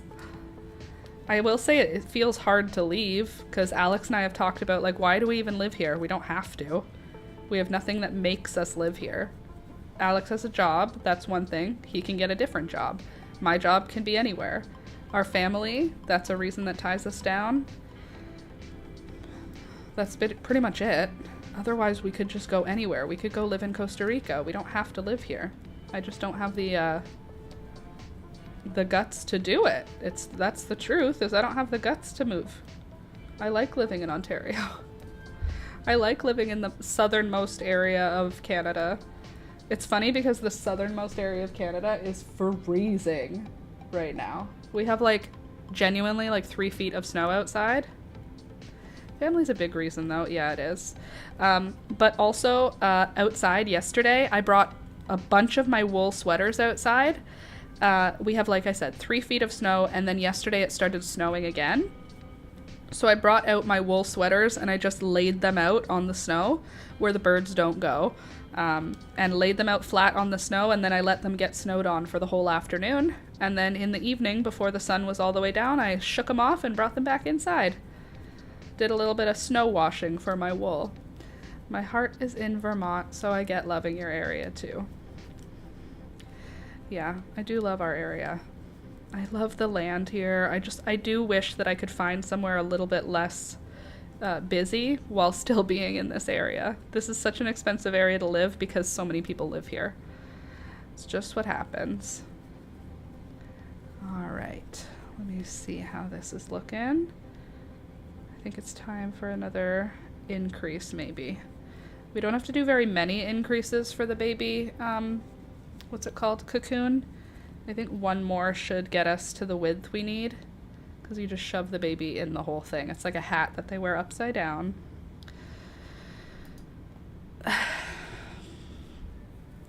I'm doing this in double crochets because it doesn't matter how I do it.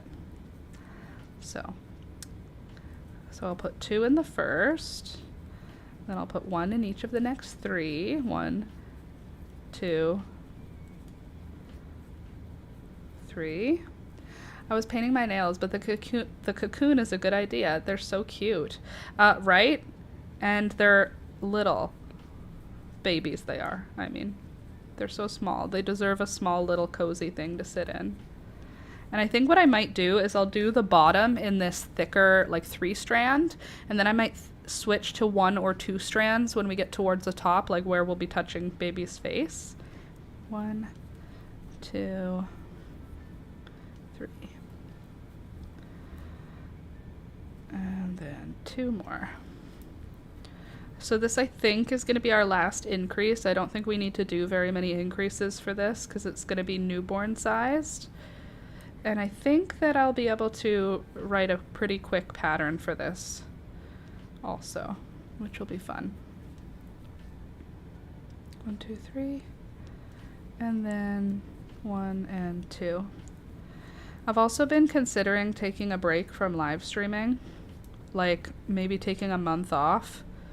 I don't know yet. I haven't like decided on doing it, but I've been thinking about taking like a month off of live streams so that I can work really hard on the channel and writing patterns and basically getting the secondary income stuff settled. Because I need to add more stuff to my Etsy. I haven't added anything in like a year to my Etsy, and my Etsy is my second income. Like YouTube is only one part of how I make my money. Etsy is another big one. So it's like YouTube, Etsy, Patreon, and then like ads like Amazon and Redbubble sometimes. But generally Etsy is still one of my main income sources, and I want to bump it up a little bit, but I need time to do it where I can just sit and write patterns, edit patterns, upload patterns. Like uploading on Etsy is such a annoying thing to have to do, but it takes time. Like it's not hard, it's just everything takes time. 1, 2, 3, 1. Take a break, you deserve it. Michelle, though, the thing is that it's like I need to take a not break. I need to take a break from the live streams so that I can work really, really hard on other stuff and take all the time on the other stuff, you know? At least that's what it feels like. I'm thinking about it. Does YouTube punish not streaming the way they do for uploading? Kind of, yeah. YouTube punishes anytime you're not there when you've been there. So since I have a schedule that I've been streaming 3 times a week, if I stream 2 times a week, they'll punish. If I stream 0 times a week, they'll punish. If I start streaming 4 times a week and then back down to 3 times a week, they punish for that. It's pretty rough, but I think that it might still be worth it if I can get a lot done in that time, but I would need to be like really, really prepared to be working hard that whole time. Like I can't slack off if I do it. So it's something I'm thinking about. Realistically, February would have been a good month for it because February is a pretty quiet month on the channel, but I think I might do like maybe April. Or even if I just do like 1 live stream on the weekend or something, like, I don't know. Something, I might change something. Something might change coming relatively soon. I don't know exactly when, but it's on my mind. Because I have a lot that I would like to do, but like 9 hours a week is dedicated to hanging out here and working on stuff and chatting with you. And I could use those 9 hours to like do some, actually it ends up being around 12 hours because my 9 hours plus there's usually half an hour on either side. So yeah, it's like 12 hours a week of that I could put my brain somewhere, you know? I kind of cringe at this point when YouTubers are like, I need some time, and the comments are like, take all the time you need, we'll be here, because the algorithm is the issue, not the fans. Literally. It's not you guys. I know you guys will be here, and I know that most of you would be fine if I took some time. But yeah, the algorithm is who is against us. Shorter streams to gain some other time but keep them going a little. Yeah, but with live streams now, it's like anything shorter than 3 hours is penalized. 3 hours is like the live stream time. I don't know why, but 3 hours seems to be the way that it goes. 3 hours is like the best amount. Oh no, that's horrid. Yeah. So 3 hours is like when YouTube is like, okay, you are live streaming, you are doing streaming. I'm so sorry, Laura. That's okay. It's just, it's not the best. It's not like I'm hurting or anything. I just feel like I could be doing a lot more business-wise, and I spend a lot of my mental energy not on the business side. So I need to prioritize the business side again. I need to take some time to prioritize like the ways that I make money, and to learn again about the ways that YouTube makes money, because I just have been trucking along at my speed for the last 2 years without having made a ton of changes. I just sort of keep doing what I'm doing. But I think it's time for me to make changes and like do different things and try different things. Right, because it becomes stressful to try and manage things and time and keep the website gods appeased. Yeah, I want to keep the website gods appeased if possible, but I also want to be able to grow. And I feel like I'm still growing on the channel. I'm still growing on the YouTubes, but it's a slower growth. And I feel like if I knew a little bit more and I was working a little bit more on like some of the behind the scenes stuff, I might be able to speed up the growth. So even if I plateau for, it will be about 3 months, because if I take a month off of live streams, it'll take 2 to 3 months to recover from that dip. So it would plateau, dip, plateau, and then I think after those 2 additional months, I should be able to get the growth back going. And if I get the growth back going at a steeper curve than it was before, then it'll only take another month to get back to where I was before in terms of my growth. So I think it can be worth it. I have to look at the data a few more hours and just sort of stare at it and draw graphs to see if it's actually worth it to do, but I think it can be worth it. So it's on my mind. I haven't even talked to Alex about it yet. It's just something on my mind, and I'm just talking from my thoughts right now. So we'll see. But yeah, it's true. I don't want to upset the YouTube gods. The algorithm, I must satisfy the algorithm at all costs. But my YouTube tutorials would still come out every Tuesday, so that would be at least keeping me here. Like, you know, I feel stare at it and draw graphs. Yeah, I have to stare at it and draw graphs to see if it's a good decision. It's like I have to make a pros and cons list. I have to do a brainstorm, that sort of stuff. If I stare at it and draw graphs, I can figure out if it's worth it.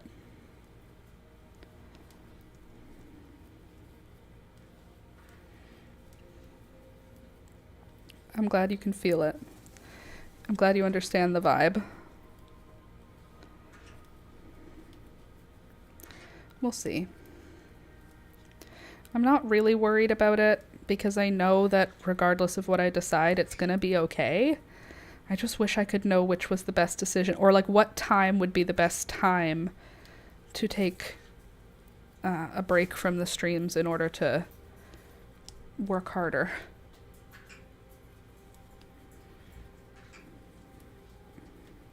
I forgot you guys were there. You're so quiet this morning. You were screaming so much before. Thanks for being quiet now. Did I jinx it? Is she going to start screaming again? It's possible. Where's the crystal ball when you need it? Literally.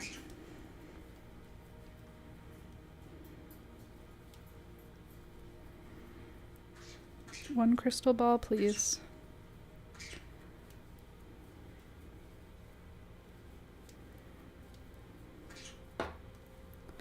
I think a newborn cocoon will be cute as a tutorial, don't you think? It's easy.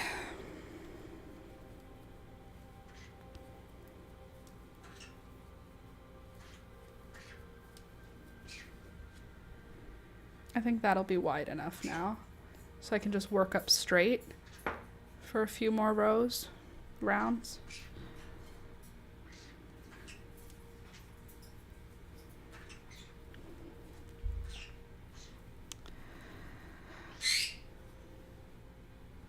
A squirrel. Hi.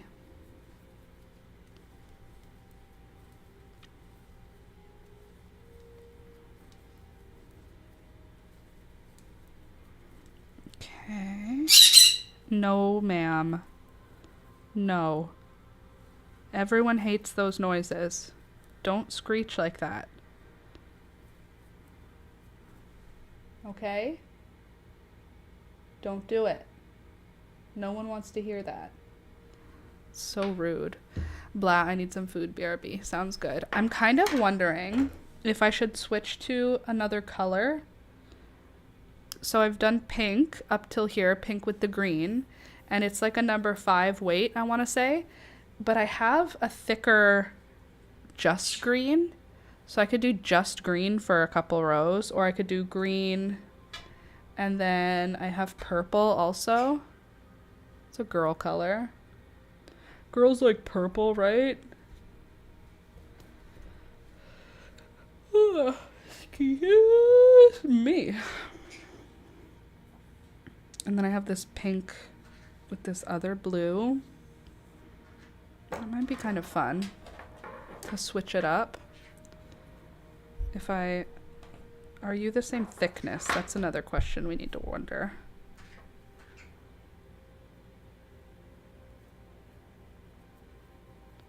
I feel like these are like the same thickness. So that could work. If I just leave you here, right?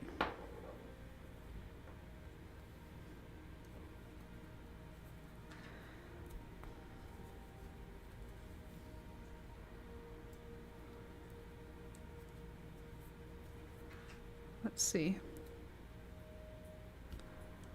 1 and 2. See how it looks? And we'll go from there.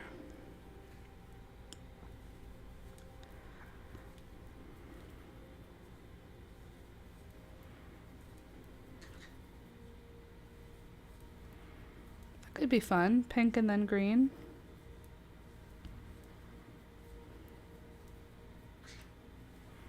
I like green, so I'm sure baby Elizabeth will like green too.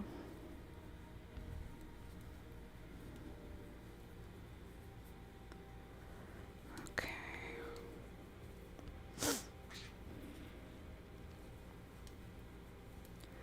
I want food too. What should I make today? I think I'm gonna go to my sister's right after the stream. I haven't seen her in a while. And Alistair's at daycare, so I could hang out with her. She is now on baby watch. We're just waiting. Just waiting for Miss Elizabeth to make her debut.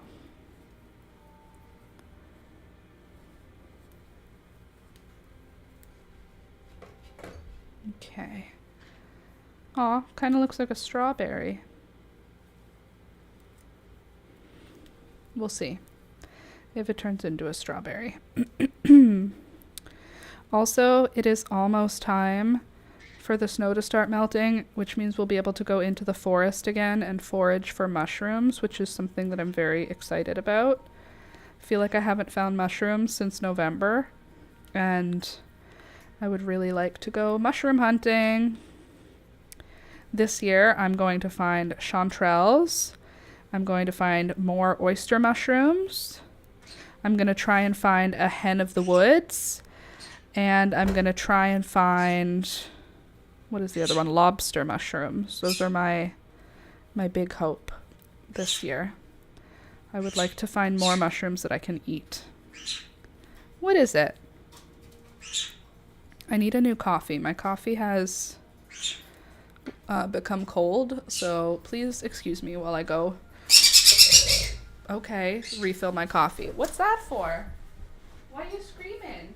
Come here, Gary. Good boy. Oh. You want to say hello to everybody? Hi. Gary says hello. Hi, Gary. Good boy. You want to go into the kitchen? Okay.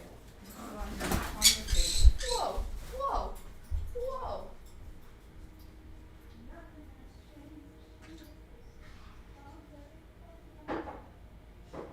Oh, it's so bright out.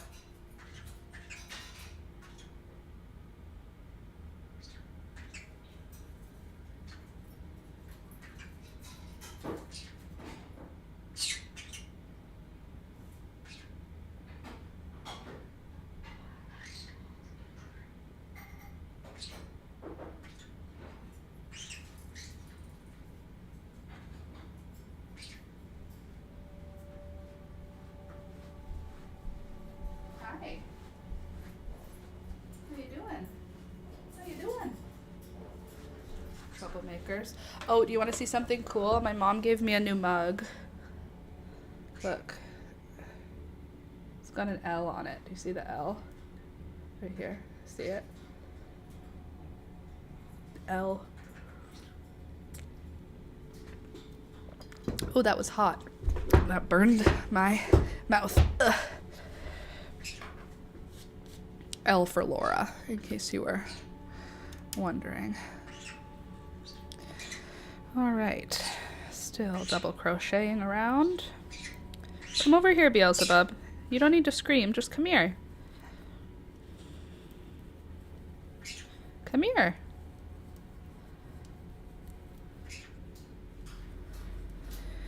Kids these days.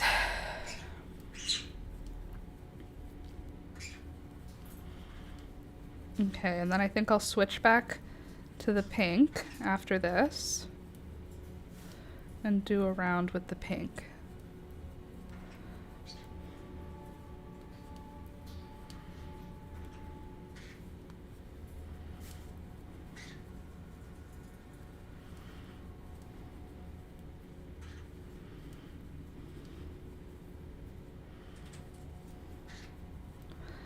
There we go, and then I will pull that down, and then I'll slip stitch together, right? That's the last one, yeah.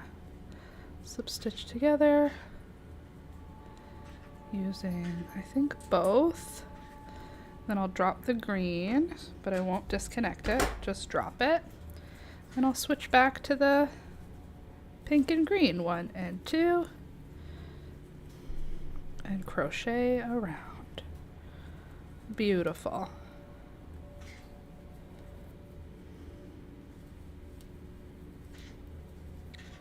That's cute. Little stripe in there.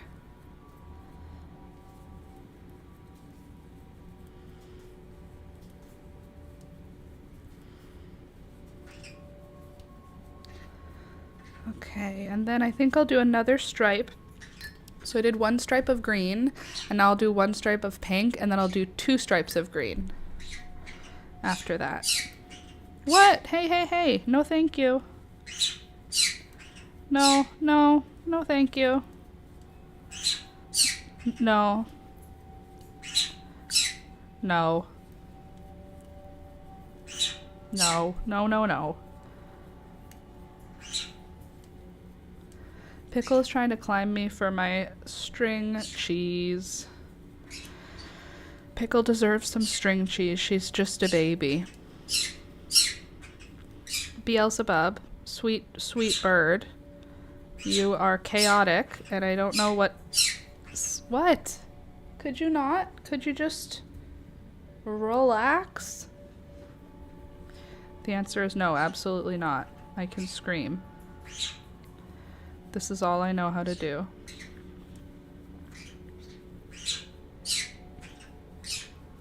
Hey, enough. Enough.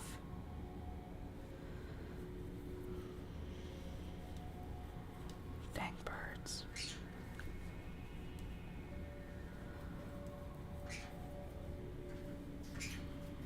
When they talk like this, it's okay. It's just that sometimes they get themselves hyped up. And then they start screaming and squawking because they got themselves all excited.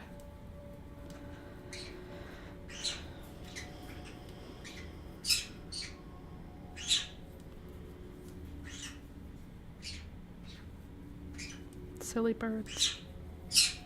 Enough. Enough, birds. We've heard enough.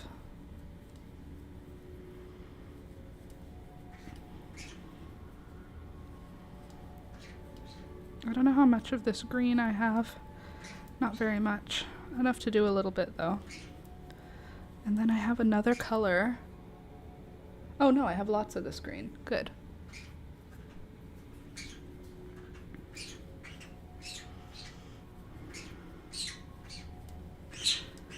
Do you see they're hyping each other up right now?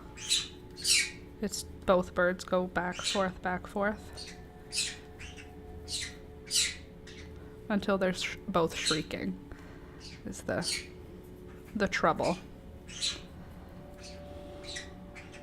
This is my life. Welcome.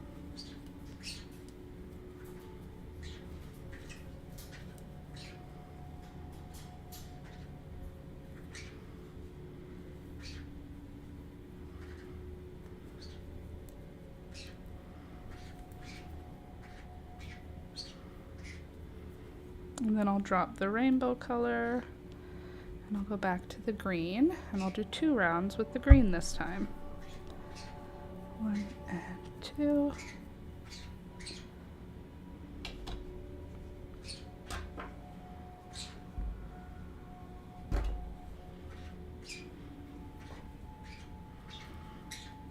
Birds.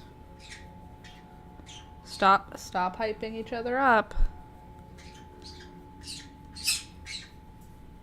The opposite. She's like, oh, did you say hype each other up? No problem.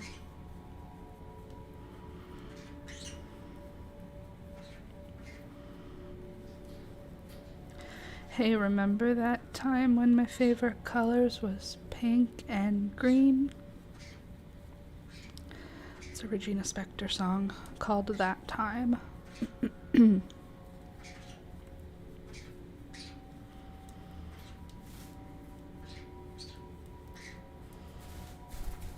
Oh, welcome back. You've decided to spend time here, huh?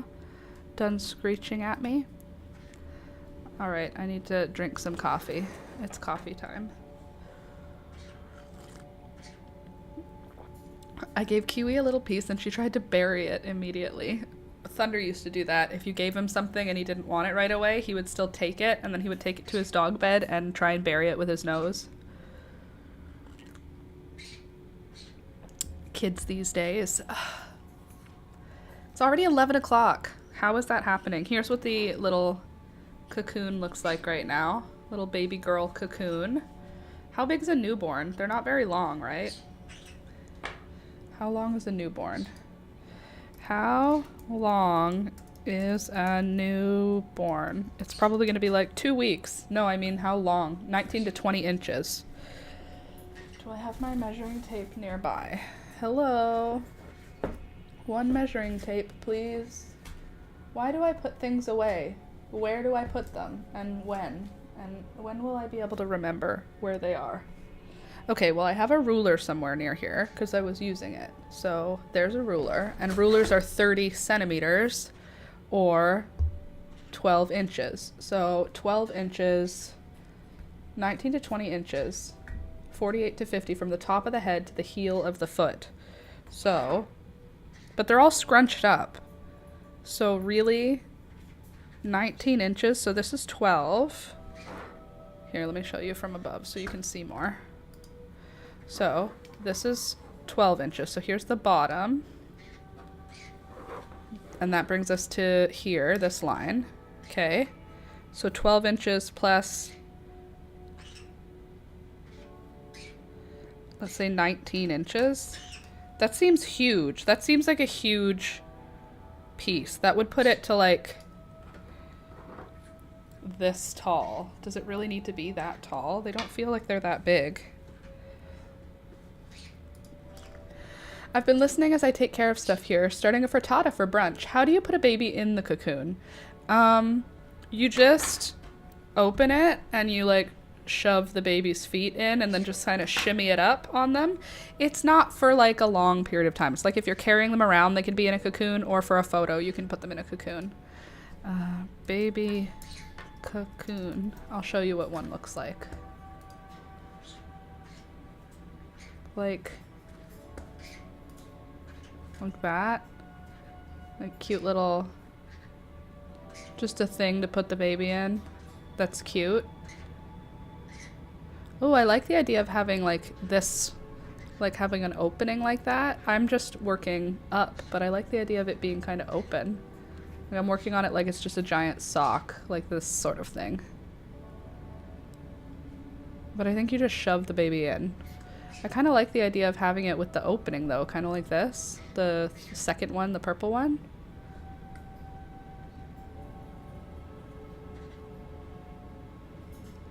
God, some of these are so cute though.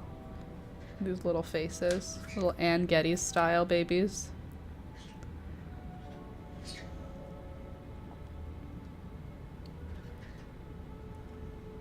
Cute. Babies are cute. Check sizing for cocoons online. Crochet cocoon size.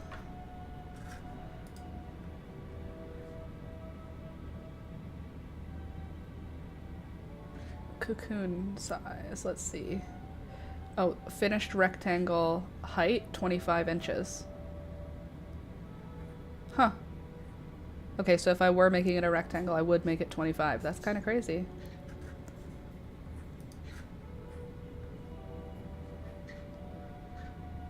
What size should a baby cocoon be? 18 to 22 inches. All right. The internet knows. The internet won't steer me wrong, right? The internet would never do the wrong thing. It would never steer me in the wrong direction. That tells me they do size them for them to be able to stretch out. Which this one can already. It stretches lots. For a newborn body to fit in here, I feel like that's more than enough room. As someone who doesn't have any children, but I've seen many newborns, okay? I feel like I have a good scale. I hope. We'll see. Elizabeth is going to end up being teeny tiny, and this is going to be huge. I'm going to make a huge cocoon that she can use when she's 5 months old by accident. I mean, for the baby to stretch their tiny legs. Yes. Oh, they legs. I just added N words. Babies are so small. I can't wait to meet a newborn again.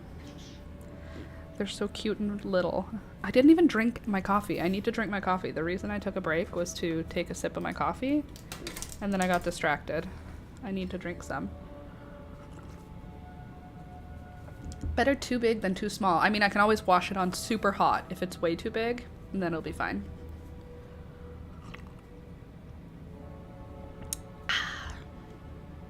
That's a good cup of coffee. We switched coffees.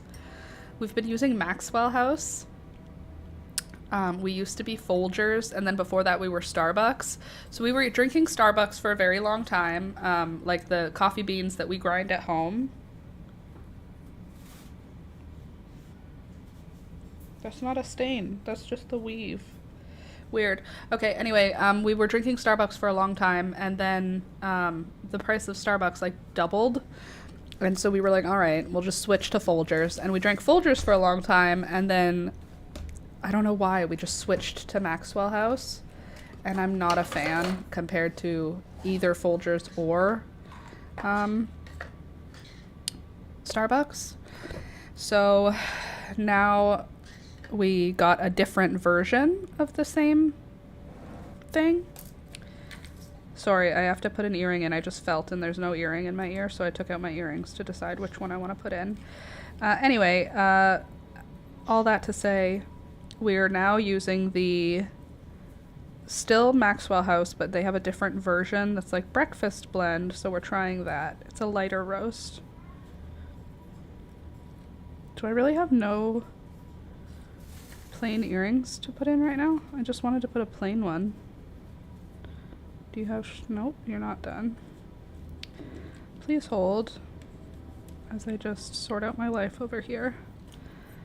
When in doubt, there's always a hoop, a ring that can go in. Are you the right size? Do you have the right amount of bend? Yes, okay. I do my cold brew from Bird Friendly Beans at work. Why are they bird friendly? What does that mean, bird friendly beans? Is that the brand? Or is bird friendly like a style of coffee? What do you mean?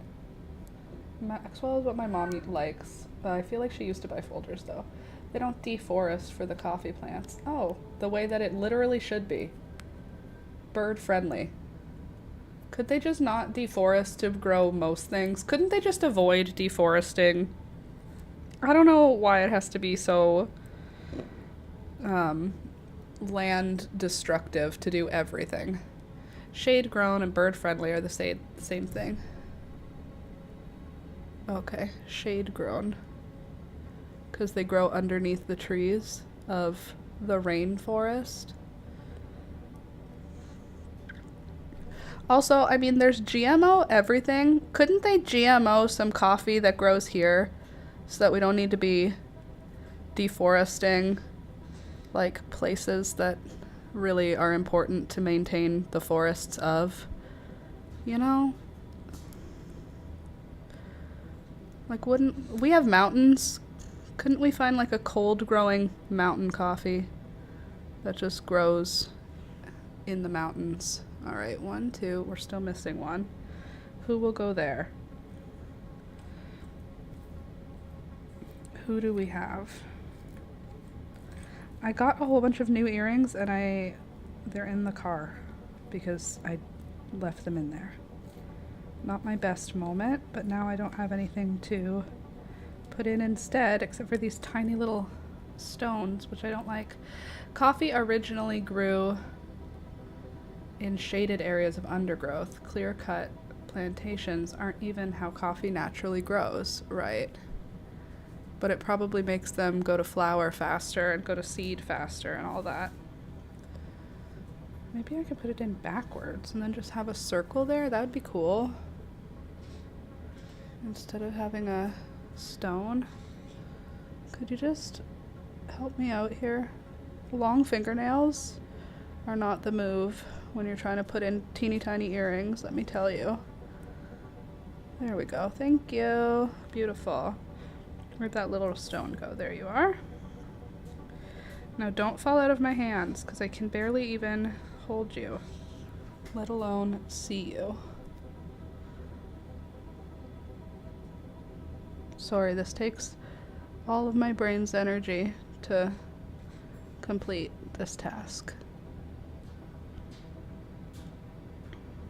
Okay. You could do it, little hand. I need to get a pair of like tweezers that'll grab something and hold it so that I can have an extension of my fingers. Rough. This is rough.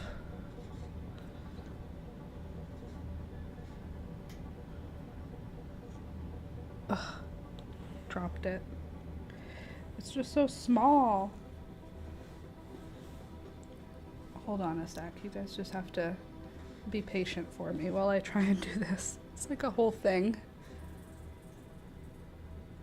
Where are my pierced girlies at? Ugh. My stupid fingernails make it so hard to hold it. They screw in. These are not just like clip backed earrings. They're like, they screw in. So if you don't hold them. Did I just lose it? No, I didn't. Okay, here. It's okay. All is well. If I remember correctly, the plantations were set up for ease of harvesting so they could use big machinery. So do they put like shade cloths on top of them? They're like, oh, they need to grow in the shade, but instead of growing them in the shade, we're going to grow them in the direct sun and we're going to put a shade cloth over top in these fields. Crazy. Okay, come on, Laura. Power through it. You can do this.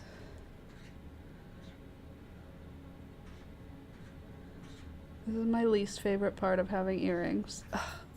It's the fingernails that are doing it. When I have no fingernails on, this is not a hard job to do. When I have false nails on, it's so close to impossible.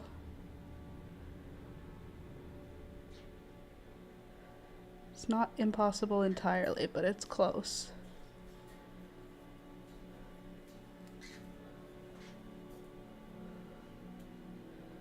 So you just have to be patient.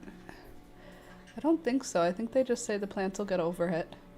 I mean, I guess they got over it because we're still drinking coffee.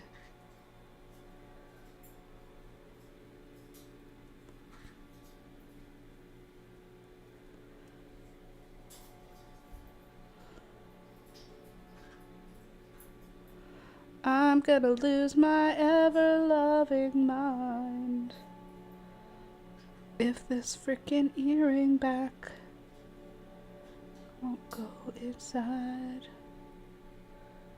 Did it go in? Aha. It did. All is well, friends. No panic required.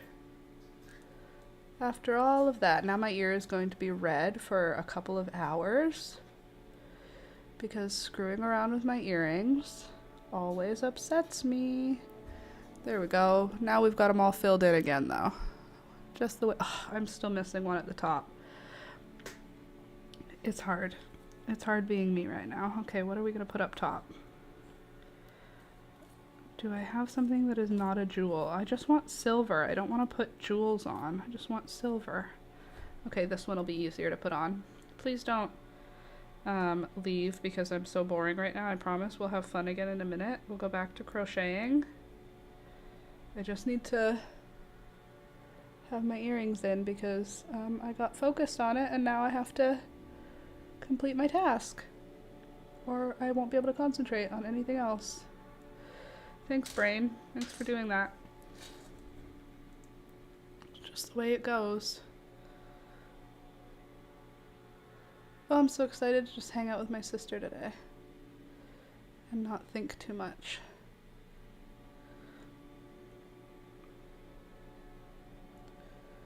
Alistair will be at daycare, so I won't be hanging out with him. Okay, that part's done. I just gotta put the back on. I mean, I'll hang out with him in the afternoon, but not at the first bit. Oh, beautiful. I love when they go on easily. Just spin. Super. Okay, I think we got everybody in now. And don't worry, I will spray them with antiseptic, whatever it's called. I think some kind of acid that I have. Okay. There's one missing here. We can put a little guy in. A little ring that doesn't require any thinking. Love that. Come on. There you are. Got it. Nailed it. There. Okay, we've got 1, 2, 3, 4, 5, 6, 7, 8, 9, 10, 11, 12, 13, 14, 15, 16, 17, 18. Beautiful. 18 out of 18 are filled. Beauty. Now let me just get my spray. Antiseptic them to avoid any potential for infection.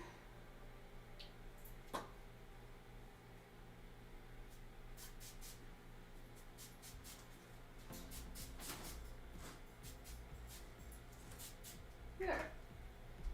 No problem. No problem. You, Rohan. Gorgeous. We're done. The earrings are in. The hair is doing the best it can. Let's put this business in a ponytail. I put it in a braid last night and I woke up this morning and it looked awful and I was like, I'm just gonna, it's fine. Nobody needs to worry about it. It's just the way it's gonna be today. Bad hair is not the worst thing in the world. Ugh. Okay. Coffee, big drink.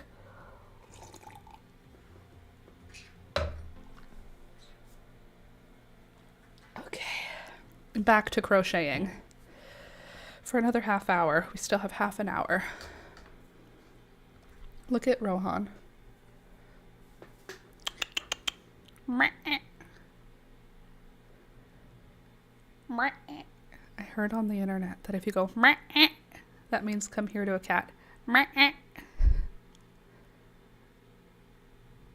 He says no thanks. He says I'm good right here. Thank you so much. I'll do this so you can watch him. I know he's more interesting.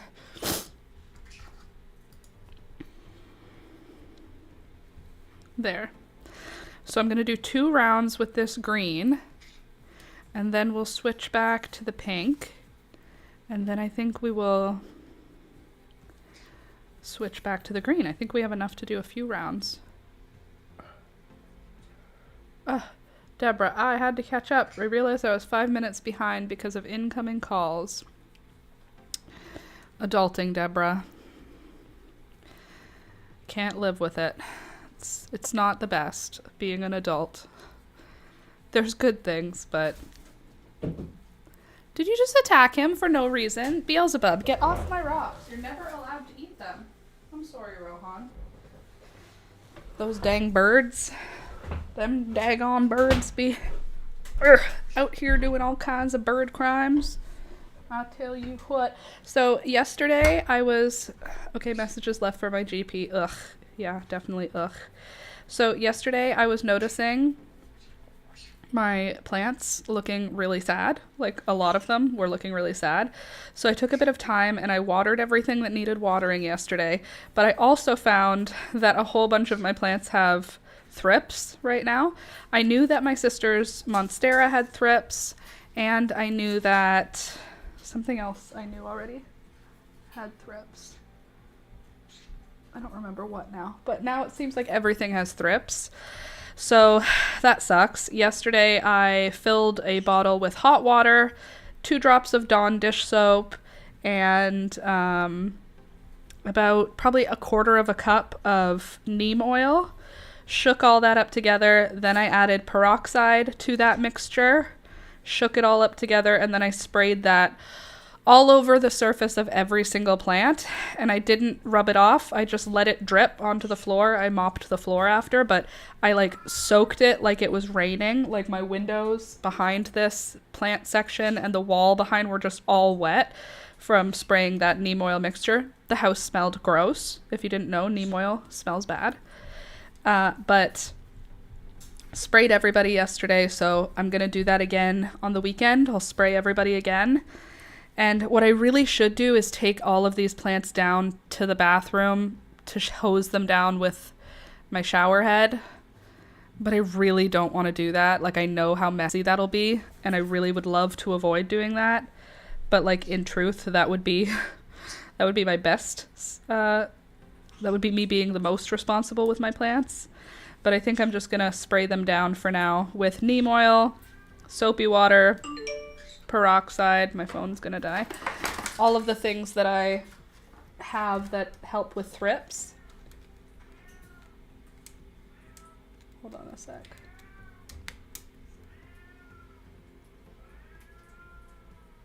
Rohan has decided he wants to hang out where Alex is, and Alex is not listening to him. Sorry, I'm trying to...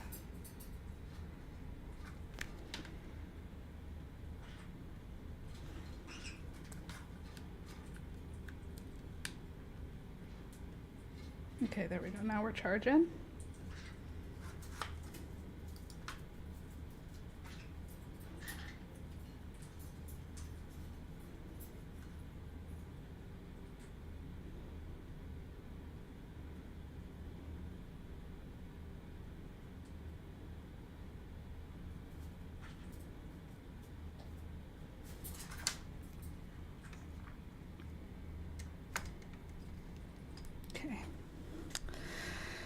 I have to repot a lot of my green babies.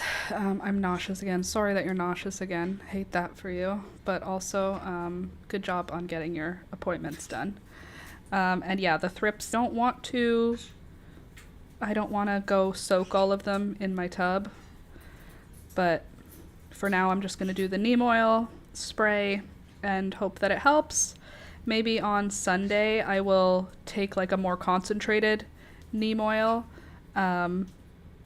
mixture and rub it on all of the leaves. But yeah, thrips everywhere. I just have to keep everything alive until it can go outside in the spring. That's pretty much what I do with my winter garden or my winter plants. It's just try to have them not die before spring. So I'm not even trying to cure them of thrips in order to enjoy them as indoor plants. I just need to cure them enough of thrips to survive until they can go back outside. Because once they go back outside, the ladybugs and the, I don't know, whatever insects eat, mayfly larvae, whatever insects eat thrips tend to take care of the plants throughout the summer. It's also because they're dry. If you leave your plants not watered long enough, spider mites and thrips just show up. I don't know where they come from, but they show up. And they just sort of spread to wherever they're feeling like. And right now, it's this Monstera. How far away is that? It felt closer. This Monstera, see how shiny the leaves are? That's neem oil. That's not shininess. That one's sick. I'll see if I can grab a thing to show you thrips. But I'll show you one of my plants that's pretty significantly affected. I noticed it the other day. And then I was like, oh, you're like sick with thrips. I understand. This one is sick with thrips. I killed them all yesterday, so I don't know how many. Oh, there's still one on there.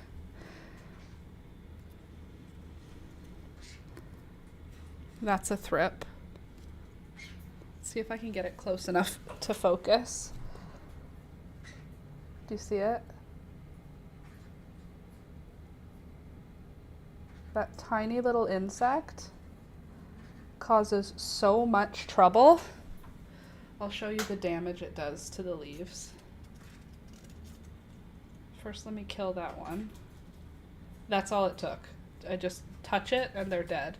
That's the other thing that's so frustrating is they're so easy to kill, but they're so small that you don't notice them until they've done real damage to your plants. But all you have to do is touch it and they die. Are there any more? This was just sprayed down yesterday, so the fact that there's even one still on here is annoying. Here's what they do. See that damage? Are there any white thrips on there? Any eggs? No. But this damage is what thrips do. They like scrape your leaf. Is that one? Are you a thrip? No, just dirt. Anyway, thrips are what I'm... Okay. First of all, chill out. Second of all, what the heck? Ugh, this one is also negatively affected. Do you have any thrips on you? Yeah, this one does. See if I can get a good focus. There's a thrip. See how small it is? It's so tiny. And yet, it causes so much damage. Thrips. And then all you have to do is literally touch it and they just disappear. They just like grind it into nothing. But there's what the damage looks like from thrips. So at first you don't even notice it because you're like, oh, it's like a little bit of damage to a leaf.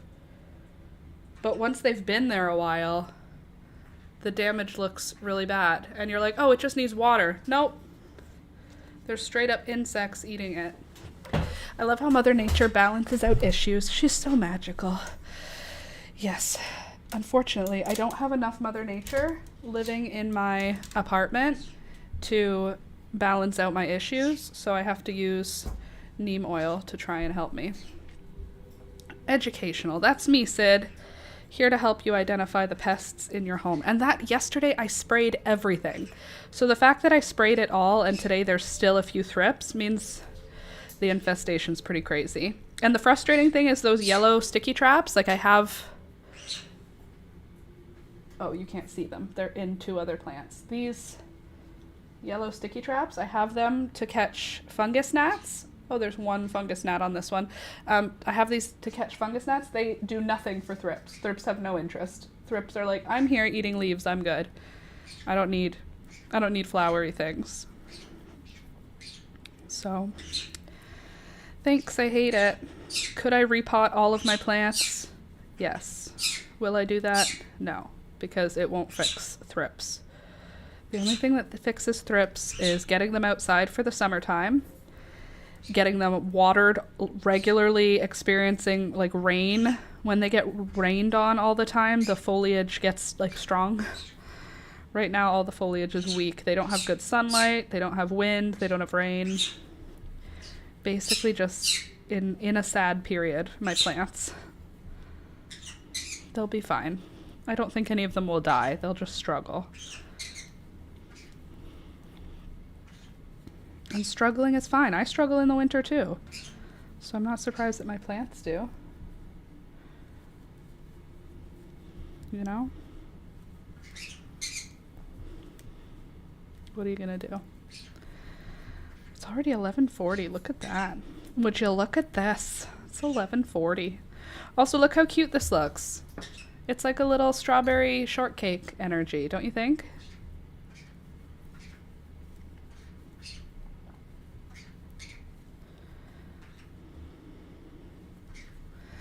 Your plants are in the struggle bus with you. Yes, we'll just struggle together. I'll do my best to take care of them, and they always do their best to take care of me. My poor plant babies. The struggle is real. Okay, and then I'll switch back to my pink. 1 and 2. Yes, yes, very cute color choice. Oh, hello, Rohan. Rohan has decided to visit us. Hi, Rohan. Hey, kitty kitty. He busy, sorry. Cat busy. Yeah, come here. That's what I'm trying to say to Rohan is, come here. Come here. Come here, baby. Aw, come here. Beelzebub is saying, come here. Come here. Come here. It's hard to get over here, huh? No room. Here, I'll move this yarn so that there's a spot for you. There. There you go. Come here. You want your cat bed over here? I can get your cat bed.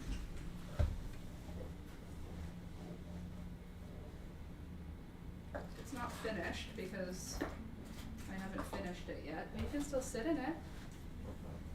Here, watch. Rohan, come here. Rohan, psst, psst, psst. Here. Here you go. One cat bed coming right up. Yeah, come here. Yeah, that's what I'm saying to Rohan. I'm saying, come here.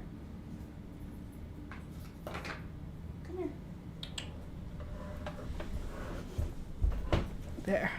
I'm gonna go try and clear some more anime off my Netflix. Good for you. I want to cancel it before I get a charge for another month in a couple weeks. Good. Watch as much as you can in those weeks. Have a good weekend. Happy making. You too, Sid. Have a good rest of your weekend. Have a good weekend as well. There. Now I can move this a little closer. Like that. And then I'm talking into the mic still, sort of. I feel like I want it to be a little bit higher. There. I need to have my arm available to work on though. So it's like I need the mic to be here, but it doesn't want to be here. Ugh. There. Let's see if it'll stay. Come on, stay up. Okay, maybe that'll stay. Oh yeah, is that what you want to do right at this moment, sir? Look at these little toes. Look at those little claws. You got lots of toes. Lots of little nails on you.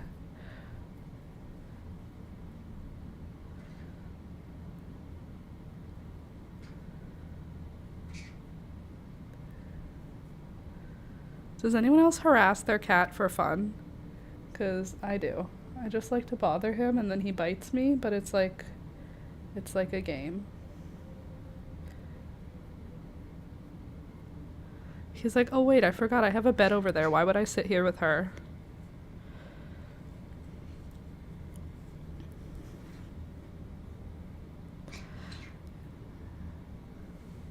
What do you see? You're looking really intently. What are you looking at? Just stuff. Nothing, just stuff. Okay, so I'm gonna do another round here with the pink. And then I guess I don't think I have enough yarn for 3 rounds of the green. So maybe after this round of pink, I'll do a different color. We'll see. It's gonna be cute. Whatever we end up doing, it's gonna be cute. Hopefully.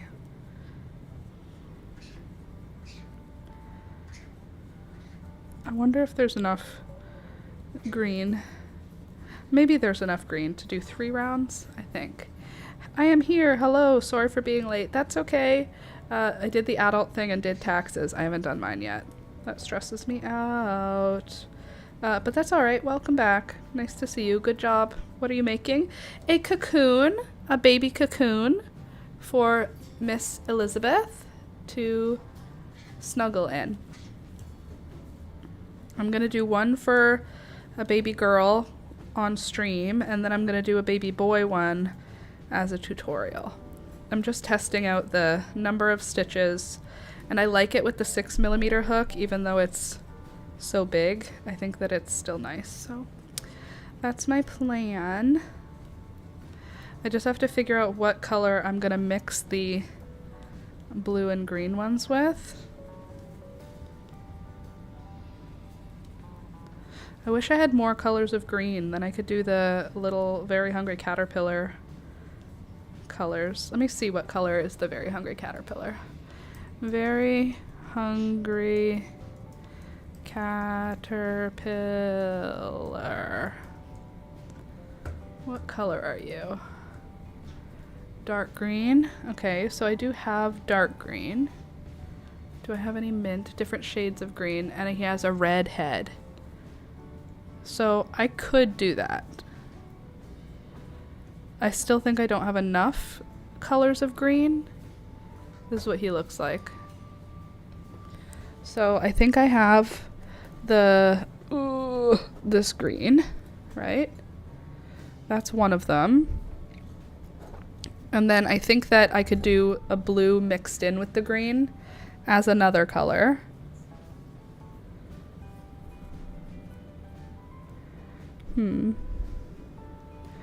And if you had nightmares, we'll dance on the bed. I have this song just playing in my head. I could also just go to the store and buy some green for the video. Like a real tutorialer. Lemon green. Yeah, I need like a bright light green. Maybe I'll just like get a picture of the Very Hungry Caterpillar, take it to the grocery store, to the yard store. I have most of the colors. I have red, I don't have yellow, and I have 1 color of green. So I would need like 2 more colors of green and yellow. So I could probably do it. I did a cocoon. I wonder if it shows up. Because I did a cocoon, Real Hungry Caterpillar, and it was so cute. Very Hungry Caterpillar cocoon. Cocoon crochet. Cocoon, Very Hungry Caterpillar cocoon crochet. I wonder if mine shows up on Google when I search it.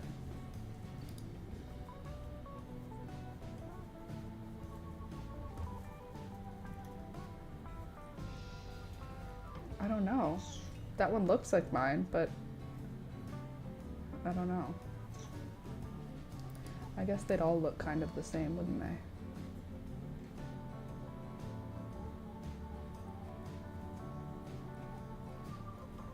But I did mine with a loom, a knitting loom.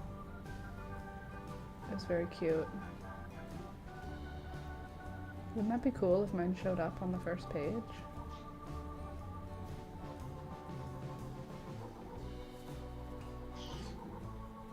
But it wasn't crochet, it was loom knit.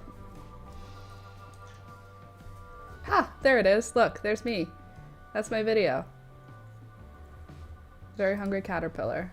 This is my video, that's my video. Wow! That's awesome. When you search very hungry caterpillar cocoon loom, you get my video first. See, that's the one I made with the knitting loom. There's the hat I made. Michelle, nice, thank you. I did this a few years ago. I had a friend who had a baby, and I did it that way. And it was pretty easy on a knitting loom.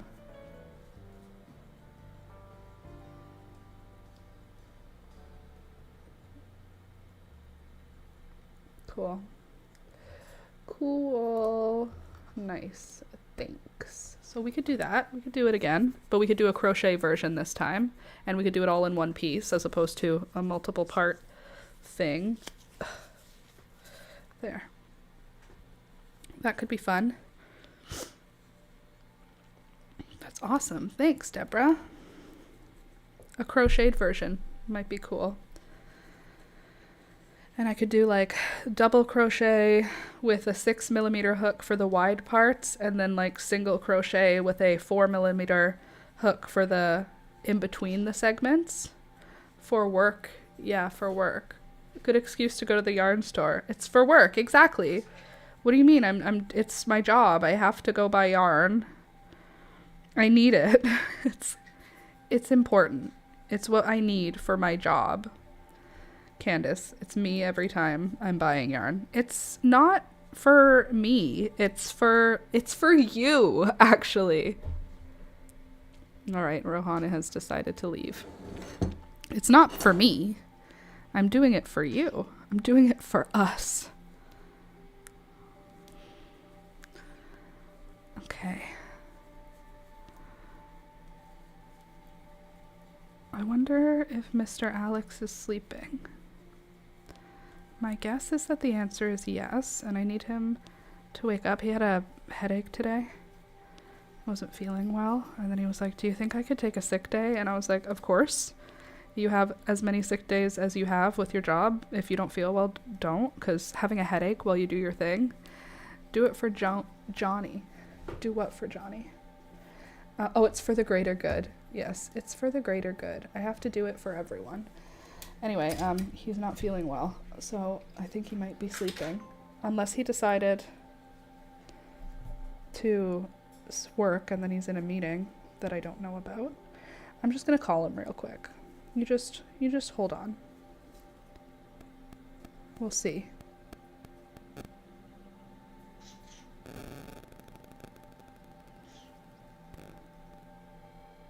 What do you think? Is he gonna pick up? Yeah, he will. Imagine if he just doesn't. Yes, I'm calling him in my own home, first of all.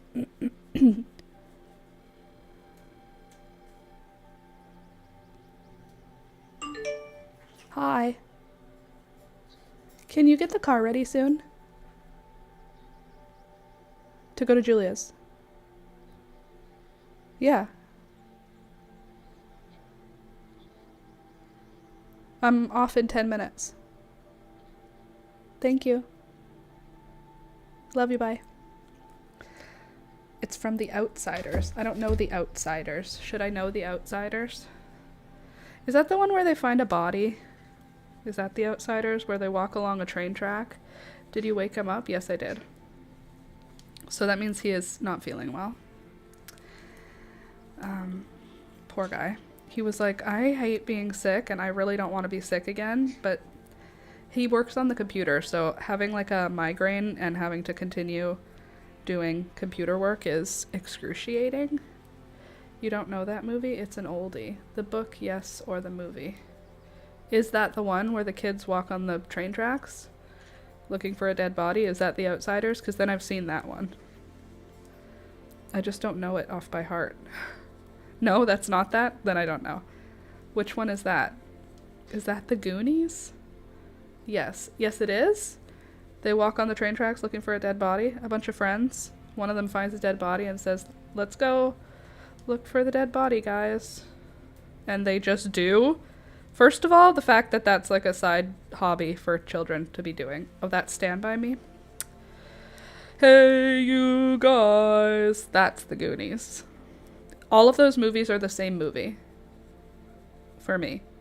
The Outsiders, The Goonies, and Stand By Me, all the same movie. Oh wait, now I'm confused. Wow, I'm old. It's okay, I'm also confused. Alright, so this cocoon looks good. Looks like it's coming along. Here's how it looks right now. I'm going to do 3 rounds of pink, or 3 rounds of green. I'm on round 1 of 3, and then I'm going to switch back to the pink, but I think I'm going to be switching to another color after this. Michelle, no, I'm sorry, I'm mixing them up. Like I said, they're all the same movie to me. Stand By Me, The Goonies, and Outsiders. All the same movie.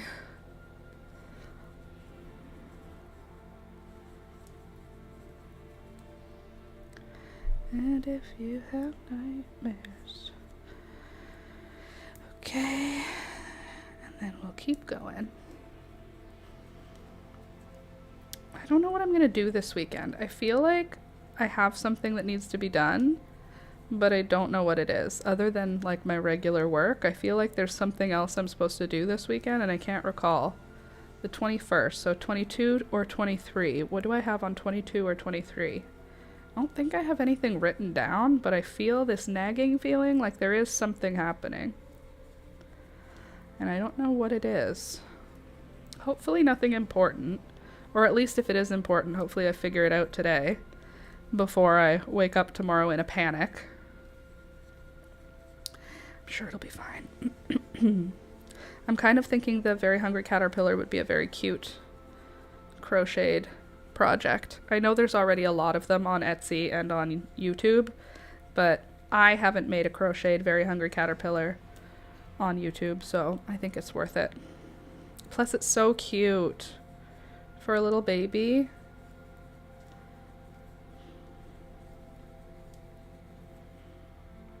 I'm actually loving how the pink and green looks together. It's very strawberry shortcake energy, don't you think? You can see where the seam is. That'll be the back of the cocoon. You are still here. Yes, I am. 9 a.m. to 12 p.m. every Monday, Wednesday, and Friday, Dave.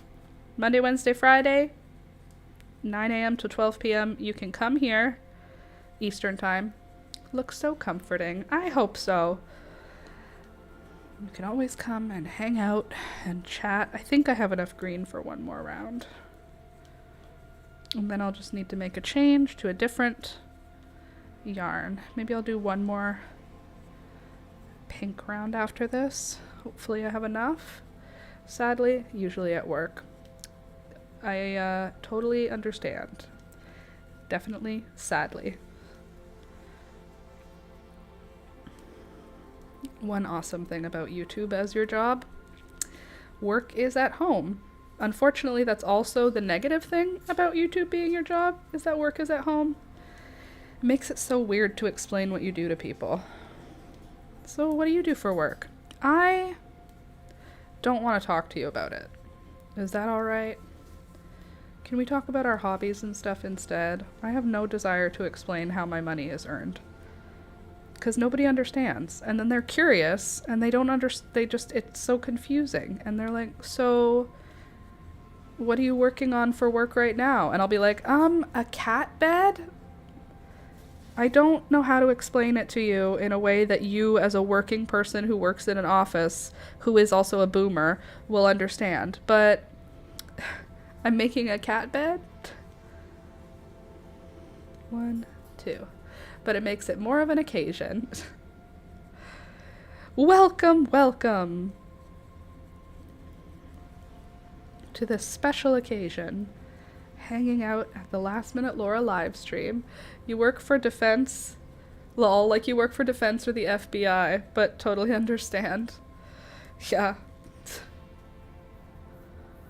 So nice to see you, Dave, right? It's nice when everybody comes around. Yeah, well, it's hard because, like, when a boomer who works for the government or who is a teacher or who is a doctor or a lawyer or any of that stuff says, like, so what do you do? I'm like, I make tutorials on YouTube of crochet. Oh, okay. Like, what does that mean? So you, like, knit blankets? And I was like, yes.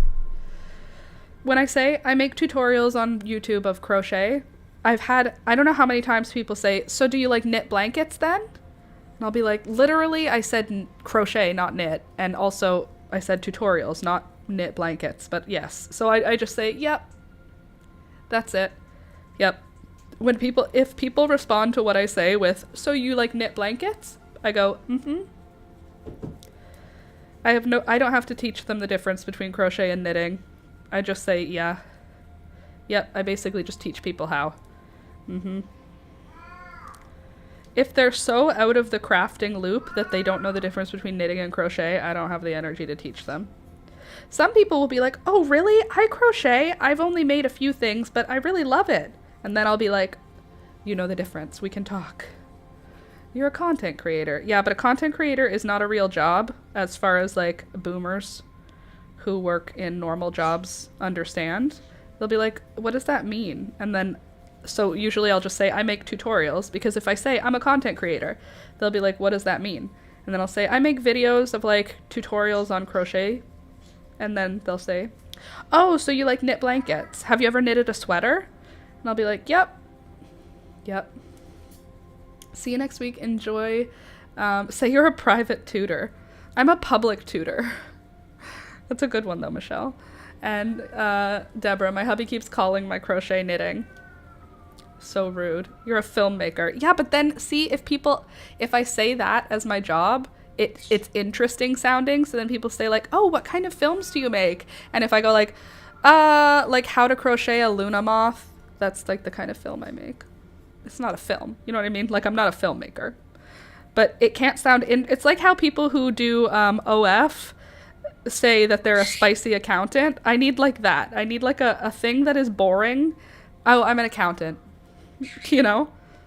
I'm a technical accountant. Just don't even ask. Because you don't want to know, so don't ask. And then people will be like, oh, really? How many subscribers do you have? And I'm like, I don't want to talk about it. I don't want to talk about it to you. I don't know you. I don't want to explain my job, please. Oh, you live stream? Cool. How many people are in your stream usually? 8. There's 8 of us. Because when you say you do live streaming, people are like, oh, so you have, like, hundreds and hundreds of thousands of people watching. And I'm like, no. It's not like that. It's actually very different than that. It's not like that. There we go. There's the bottom of my little cocoon for baby Elizabeth. Looks very cute. And now I have to go. First of all, because I have to pee. But second of all, because I'm going to go hang out with my sister. So I love you guys. I hope you had fun. Thank you to everyone who is a patron. You guys are super. You like this picture change? Look at, ooh, the moth changes. Thank you to my supporters, though. You guys are awesome. If you want to join and support the channel, click the links in the description down below. If you want to support the channel, but you don't want to financially support the channel, that is totally okay also. Just click the like button. It helps the channel grow, and you're already here hanging out, so you obviously like hanging out here. Thumbs up the video. It helps the channel. All right. Otherwise, I will see you guys on Monday. Have a good rest of your day. Have a good weekend. Peace and love. Peace and love. See you next time. Okay. Love you. Bye.